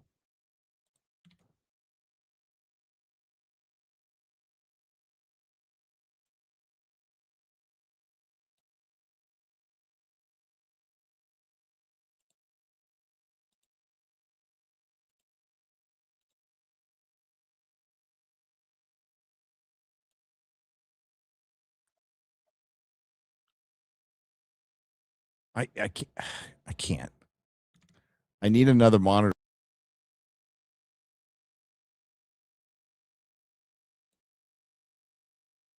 I can't do it. It looks interesting. That's Hans Zimmer music. You know where Hans Zimmer could have been used? The Odyssey. That's where they could have used some Hans Zimmer. Instead, we got the Mandalorian. And the siren song was like, I'm like, oh, what did the siren sing? I'm really sad and I don't want to go home. Hey, Gary, looking forward to the meetup tonight. Definitely want to talk to you more about Japan stuff. Hell yeah. Red Mage, thanks for the 20. Just finished vending for at a major anime con and headed back to Japan next week for to restock for the next one. Yeah, it was okay. Red Mage is a dealer, not that kind of dealer. He deals in anime and manga. And he goes back to Japan. He does his shows. A really good guy. I've known him for a while now. Follower of the show, supporter of the show. And yeah, just randomly ran across his path in fucking Tokyo. a city that has the population of California. And we're like, hey, dude. Now, we were in the area we were most likely to meet, which is like nerd land. And, it's a damn shame. You go there to Japan and you see manga everywhere. It's part of their culture. It's truly part of their culture, ingrained in their culture. There are toy and figure stores absolutely everywhere. Here, I come to Vegas. I find out my favorite shop here in Vegas, owned by John. I can never pronounce his last name, even when I've had lunch with him and met with him. Drummer for System of a Down. He had to close Torpedo Comics here in Vegas because it was easier to do it online. It's really sad. It's very sad, the state of the American comic books. But man, it was good seeing you. We will catch up tonight. Just watch Spider-Man Monday night. I think Spidey Tracker is tracking Toby Spider-Man in his universe to set up Doomsday. Your thoughts? My thoughts were that could be it, or it could be Miles, but they've come out and said it is Toby. So it is Toby. But that must have been his brief. I don't know how that works. So maybe I don't know. They have the worlds getting really close to each other. So there must be some kind of barrier, right, for an incursion. Because if two planets get really close to each other, they get destroyed. It's a bad day. Look up any theory on the electric universe and some of the theories behind the electric universe and how and this would happen if two planets get close to like giant lightning bolts, and it's not pretty. Everybody would die. So there must be some magical barrier or whatever. Thank you for the 99-cent super sticker. Appreciate it. Rebecca Gold, what's up, Ian? 4 years ago, I met you. Is it that long ago? In Dallas. It's 2026, and I'm still watching your show. Thanks for all you do, Gary. God bless you, mate. God bless you, and thanks for watching, and I'm glad I haven't bored you to death. Keep rocking. Ian makes short films. Rebecca Gold. I saw a guy on social media hope that maybe Jean Grey and Spider-Man is really Madeline Pryor. I don't think they're that clever. No, they're not. That was Jean Grey. But it would make more sense, and I like that explanation way more. Yeah, I don't know what they were thinking by, she could be on a bus and driving. Like,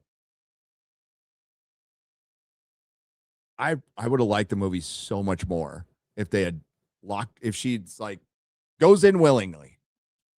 I know some people have listen, I like Spider-Man Brand New Day, and I will watch it again, and I'm going to own it on 4K. And I think Ryan and I were discussing this last night. It really connects with people on an emotional level. And with that, and there are some bad Buffy episodes that I will watch because I still care about the characters and I connect with them on an emotional level. And not like, I see myself. No, it's the human condition. I connect with them on an emotional level. And even in the bad movies, there's good stuff. Spider-Man fucking rules in this movie. It is fucking Spider-Man. But it's only Spider-Man. It's not really Peter Parker. Not a lot of real Peter Parker in this. Peter Parker is shut away. Peter Parker is isolated. And I think a lot of people connect with that.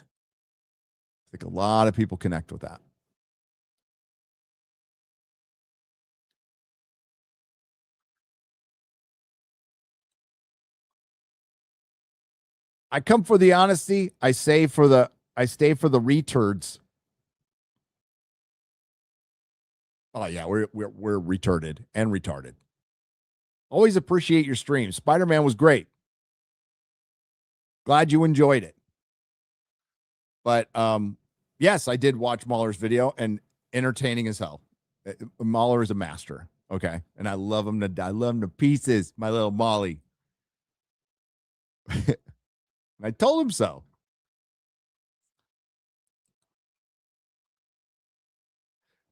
Molly and I don't exactly see eye to eye on Snyder Cut, but I would never defend Snyder Cut as a piece of art. If you know what I mean. It's like, I like it. I know it's shit, but I like it. But yeah, go watch Mahler's video. Always watch my friends' videos. Always. And you can watch videos of people I don't even know. It's fine.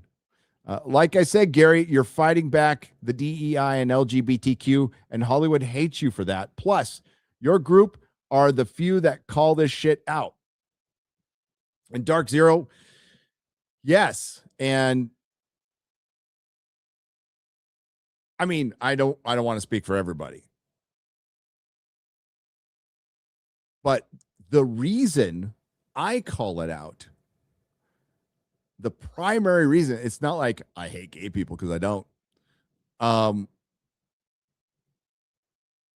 is because of the manipulation and pandering that goes along with it. It's inauthentic, it's dishonest, and if you really look at it, it's super racist. If you want to go by their definition, Falcon is not a legitimate enough character. He has to be given hand-me-downs, as Eric DeLay said, from Captain America to be a legitimate character. Think about the motivation behind that. And it's amazing that people will talk about, God, what's the term? Internalized misogyny or internalized racism, which is basically just you learned from the system and you don't know any better. But then you'll latch on to this. And that's what it is. It's the bigotry of low expectations. It's all here, little man. Here's some hand-me-downs so you can feel like the rest of us. It's like, whoa, holy shit. And so many people don't notice that, and it's astonishing. It's fucking astonishing. So, and also, like, listen, I don't think I'm right about everything, but I'm going to speak my mind. And we talk shit. And talking shit is a rite of passage for the male. Talking shit is necessary because it builds that thicker skin that you need later in life.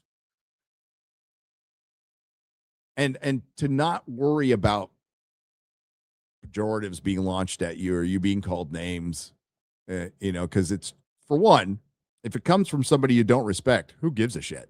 I don't respect this person. Also, it's just words. It's just pixels most of the time. It's just little pixels. And you don't take the good comments, let them go to your head, and you don't take the bad ones and let them get to your heart, because that can, and not everybody's built for that. And that doesn't make you a lesser person. You're just not built for it. And that's fine. But I've been called some horrible shit to my face. So like, and by very large people.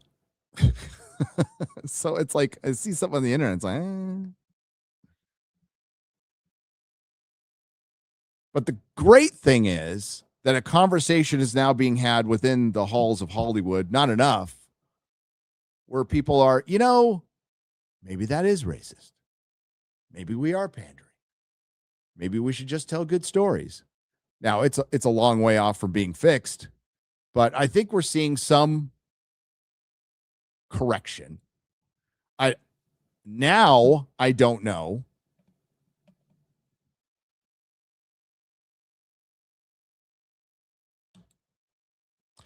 Kit Connor is playing Cyclops, so it's confirmed. I honestly don't care if he's bi in real life. But I know where Mad Dog is going with that. And if they do the love triangle with Wolverine in the movies, which Mad Dog, they'll fucking do. They'll do it. And that's why he brought it up. Like in real life, don't give a shit. But I I think that might be a tell. Imagine if the small potatoes end up earning more money than the big potatoes in December. Well, Diego Salazar, if Doomsday crosses $3 billion, they'll say the Florence Pugh movie Doomsday made $3 billion because of Florence Pugh. Yeah, fucking Yelena telling MCU Spider-Man. So let's just forget the comics. MCU Spider-Man, who's been the fucking Titan, who's fought Thanos, small potatoes. What did you Sentry, pretty powerful superhero, but you gave him a hug. What else have you done? You killed a bunch of prisoners in Russia in cold blood. And you have a really horrible stage Russian accent. Yeah, they're really trying to make Yelena a thing because they got nothing else for as far as female superheroes is concerned. And Scarlet ain't coming back. Johnny Red, thank you for the $49.99. We appreciate it. Thank you. Hail, brother. I'm still pissed that Tom Cruise killed the Universal Horror Universe, which could have been amazing. Oh, the Dark Universe? I think it was Alex Kurtzman who killed that. With that Mummy movie. I think if Tom wanted, maybe he pulled the plug. I don't know. But it was wise because they were trying to make the Universal monsters into superheroes. And I much prefer what we're getting now. It's not Universal, but Robert Eggers. And let's not forget Guillermo del Toro doing the that was such a good movie. But Eggers bringing back like gothic horror, like by himself. Guillermo did it too. Like, I'm fucking down. These need to be period pieces. They're not fucking superheroes. They're monsters. Kevin Feige is Axel Alonso 2.0. In a way, he kind of is because he's used a lot of Axel's, the foundations of his very brief term as editor-in-chief of Marvel, where he was fired. And then they brought in CB Cebulski, and everybody hated him because he had a pen name, which was some Japanese name, which I don't care about. But he was terrible. Terrible. Absolutely terrible. And now Marvel Comics is contracting. It's moving to LA. They got rid of their... Marvel Comics isn't in New York. That's crazy. I mean, I don't really blame them, but it's crazy. Rumor is MCU Cyclops has been cast. So let's see if it's official. Hang on. Un momento. Jay, if you're out there, don't wait for me. Just go hunting and I can meet you somewhere.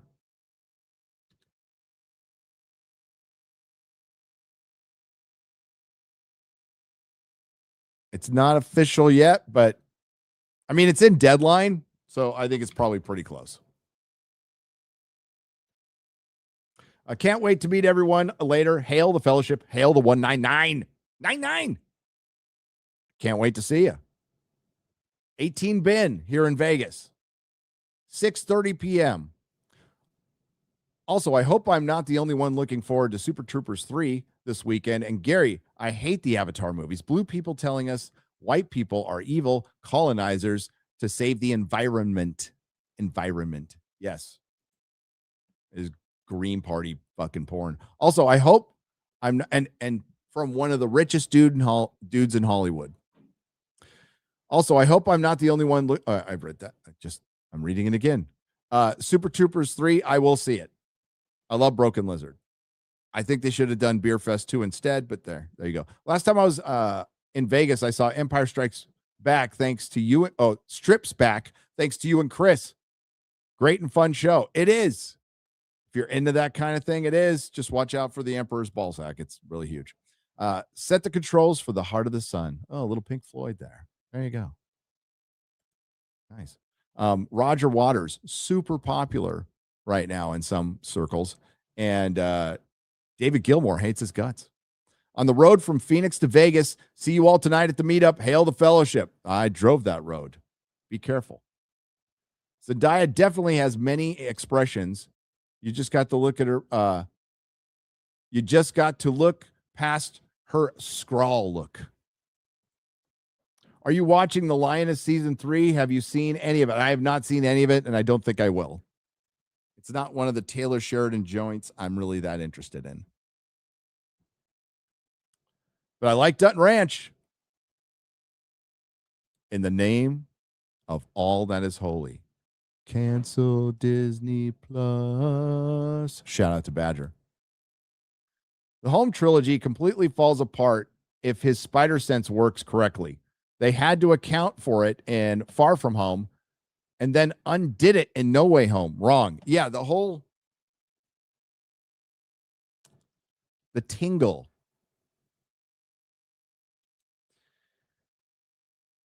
But now it really works. I have a new comic called The Plague under my brand Lucky Devil Comics. Gary, check us out. Love you. Lucky Devil Comics is called The Plague. Do you do your own website or is it on Kickstarter? Let us know.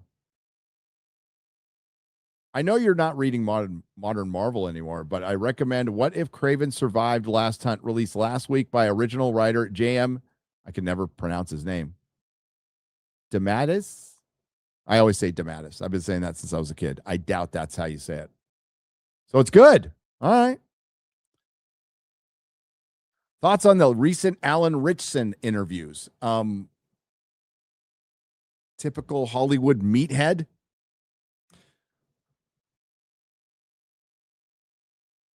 That would be my guess.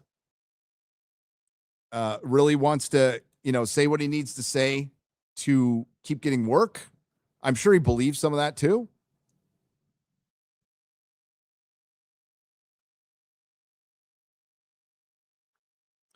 But this is why I call them adult pretenders. And they never leer. They never leer. You could just not say that stuff. Nobody's saying you don't have to believe it. But you want to think about what makes up the bulk of the Reacher audience. Now, I don't know if it affected the Motor City movie. I doubt that would have done well anyway. But it probably cost them a little bit. I forgot to ask you last night, what do you think of the first few 6-scale Doomsday Hot Toys? I'm conflicted. However, they all look badass. I like the Ian McKellen Magneto. Dr. Doom is actually not as good as I thought it would be, and you can get a 1/6 scale Dr. Doom that's proper comic Dr. Doom. I'd recommend you get that instead. It would be kind of cool to have a Professor X. Some of them are cool, for sure. Brand new day ones are really good. When Chris complains about RRR, you tell him he still has 10 seasons of SG-1, 5 seasons of Atlantis, and 2 seasons of Universe to watch first. I will, Mr. Saturn. I'll tell him that. Long forward today, long forward to today, let's make fun of Jeremy's ass kissing of Nolan, Mr. Bums. We're not gonna. Jeremy likes Nolan. I got no problem with that. I buy guy best known for starring in gay coming of age stories is going to play Cyclops. Beardo must be happy to be so well represented, says Lord Botha. Yeah, I honestly have never heard of the actor. Probably because I don't watch gay coming of age stories. Electric Universe is a good theory as what happened to Mars. Diamond from the Oppenheimer Ranch Project and Magnetic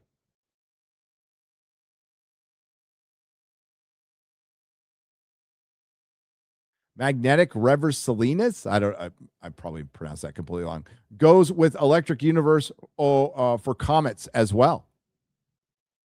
Yeah, I've watched a lot. It's an interesting theory. Saw Spider-Man, and all I can say is, where do you send money to fund the Trask and his... Oh, where do I send money to fund Trask and Sentinel Project? Plus, Mutant Registration Act needs to be fast-tracked. Thank you, Gary. Yes, it does. It absolutely does.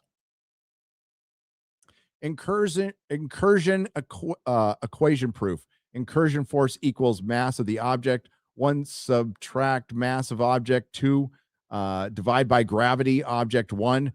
Gravity if object 2b or m1 minus m2 divided by g1 minus g2. Look it up. Wow.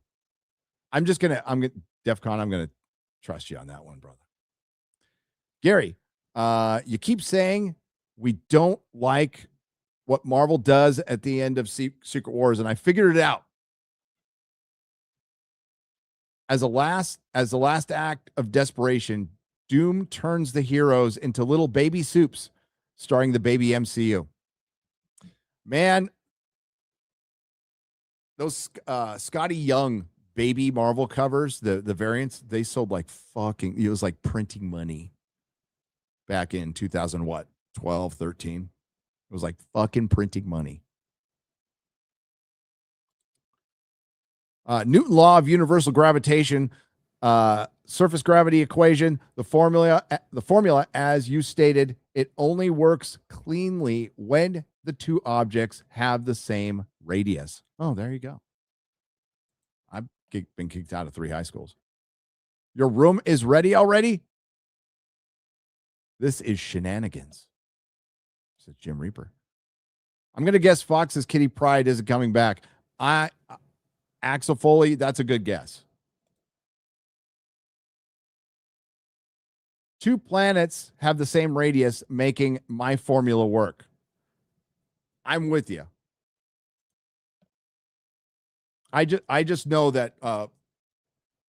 So you're saying if they have the exact same radius, that the gravitational elements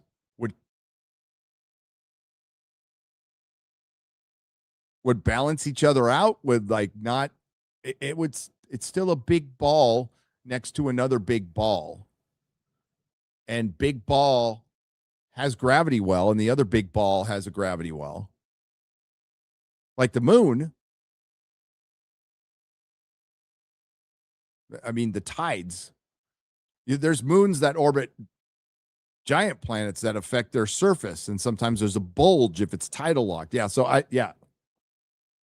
But again, I've been kicked out of 3 high schools. Thoughts on Lee Cronin remaking Nightmare on Elm Street? Please don't. That would be my thoughts. Make new stuff. Have you heard anything about John Rambo movie directed by the guy who did Sisu movies? I've heard it was cast and the guy looks like Sylvester Stallone. But again, I would say make new stuff. Are you going to do more Harry Potter content with Ryan? Yes, when we get closer to the show. And when we get done with this, when will you be able to tell us about Secret Wars? I hate Kevin Feige.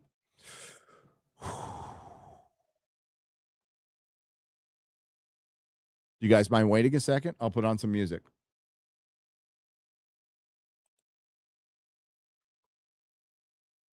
Hang on. I'll put on some music.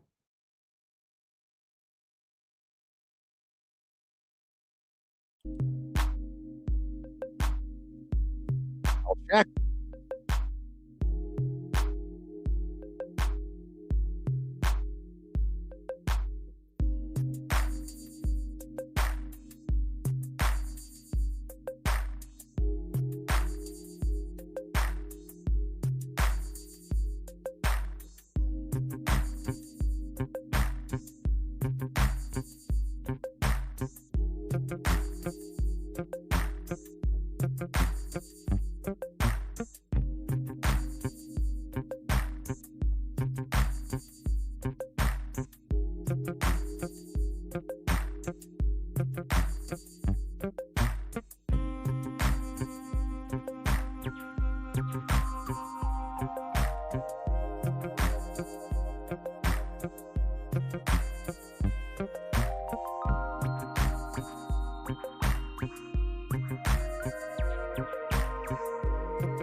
Oh, yeah.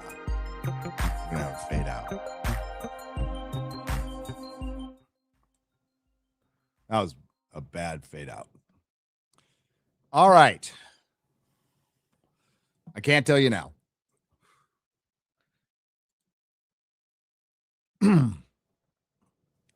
I've already gotten in enough trouble this year. And trouble with, like, I'm not going to get sued or anything crazy like that. Just, I got a little talking to, and I deserved it, by the way. So I can tell you after Doomsday comes out. So I can tell you like the day after Doomsday comes out. And keep in mind that these are very fluid projects that could change radically. But the point that they're going to at the end of Secret Wars that launches whatever this new era of the MCU is, which is not, as Kevin Feige's already stated this publicly, it is not a reboot. It is not a reboot. It's a reset. The only hint I can give you, I've given before, which is what if season 3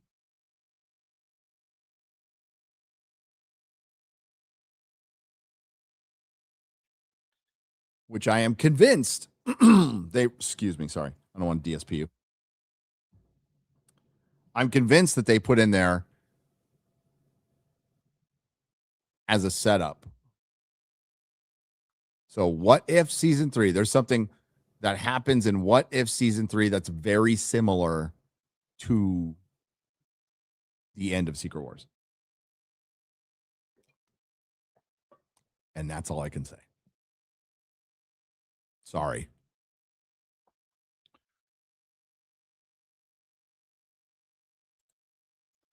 Did you like the idea I emailed you in the video link where I talked about how they could use the blip to have random alien villains pop up on Earth? Man, they could have used the scrolls. The whole, instead of multiverse, they should have used the scrolls properly. What a waste.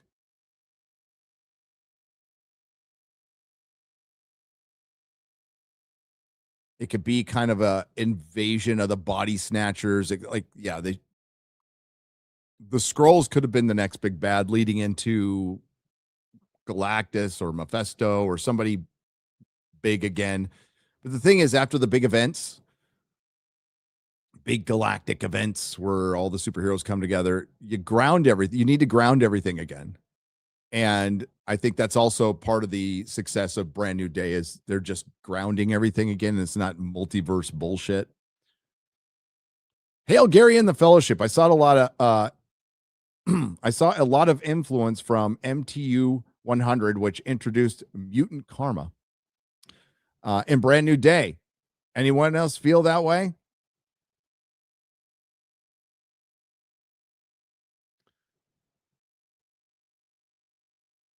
I have to think about that.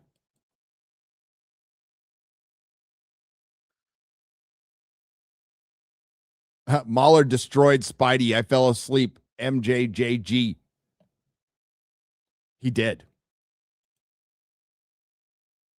It was an unbridled rage. Eclipse on Wednesday, same day as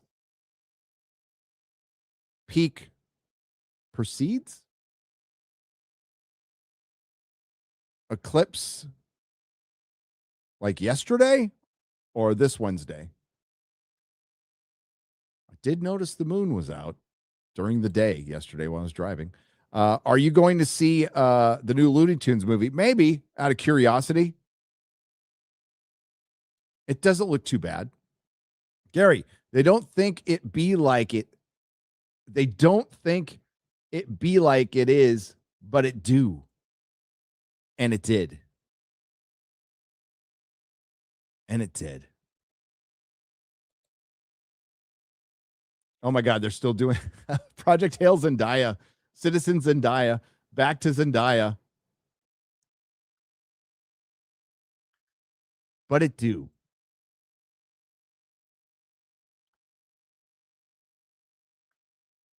Que Zendaya también.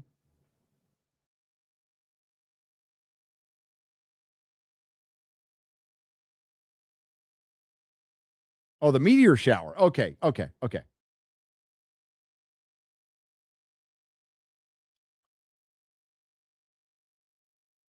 Zendaya who knew too much. You mentioned in the past that you got in touch with a writer on a Marvel project, gave some input. Can you say which project that is yet? No, I cannot. That's another one that's after Doomsday.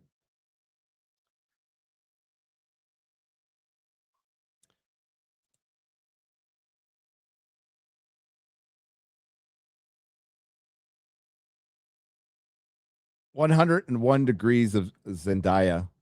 6 Degrees of Zendaya. You could actually play that game now.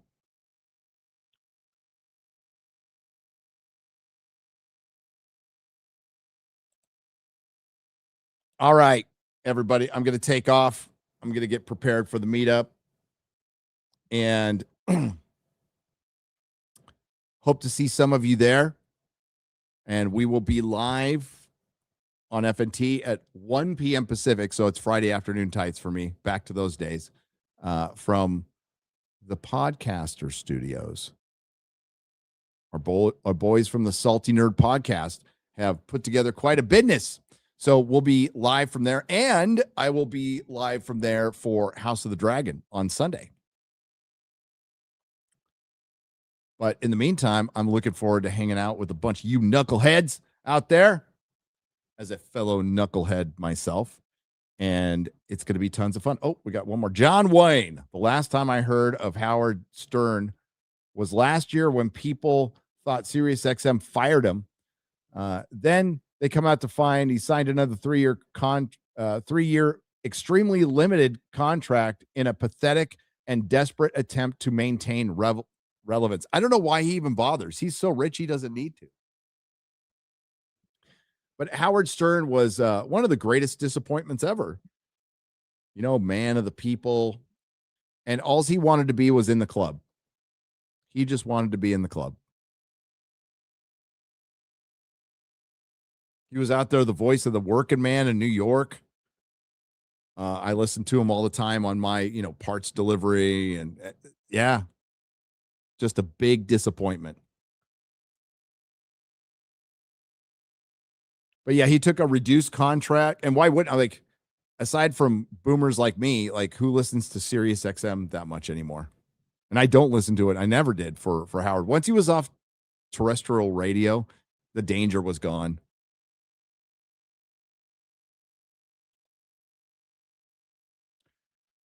All right. Thank you to the Modrotics. Thanks to everyone who left a super chat and donation. You help keep the lights on. Thanks to everybody who came out to Vegas. Thanks to all the lurkers. Thanks to everyone who participated. If you couldn't make it to Vegas, I'm sorry, but we will do more meetups in the future. Like MegaCon will be the next one for sure. MegaCon's coming up faster than you think. And then we got the UK. We're going to be in the UK. We'll let you know more about that afterwards. But thank you again. Appreciate you guys. And we'll see you tomorrow on FNT. Go watch Open Bar. Go watch our boys at Open Bar. Ciao, Bella.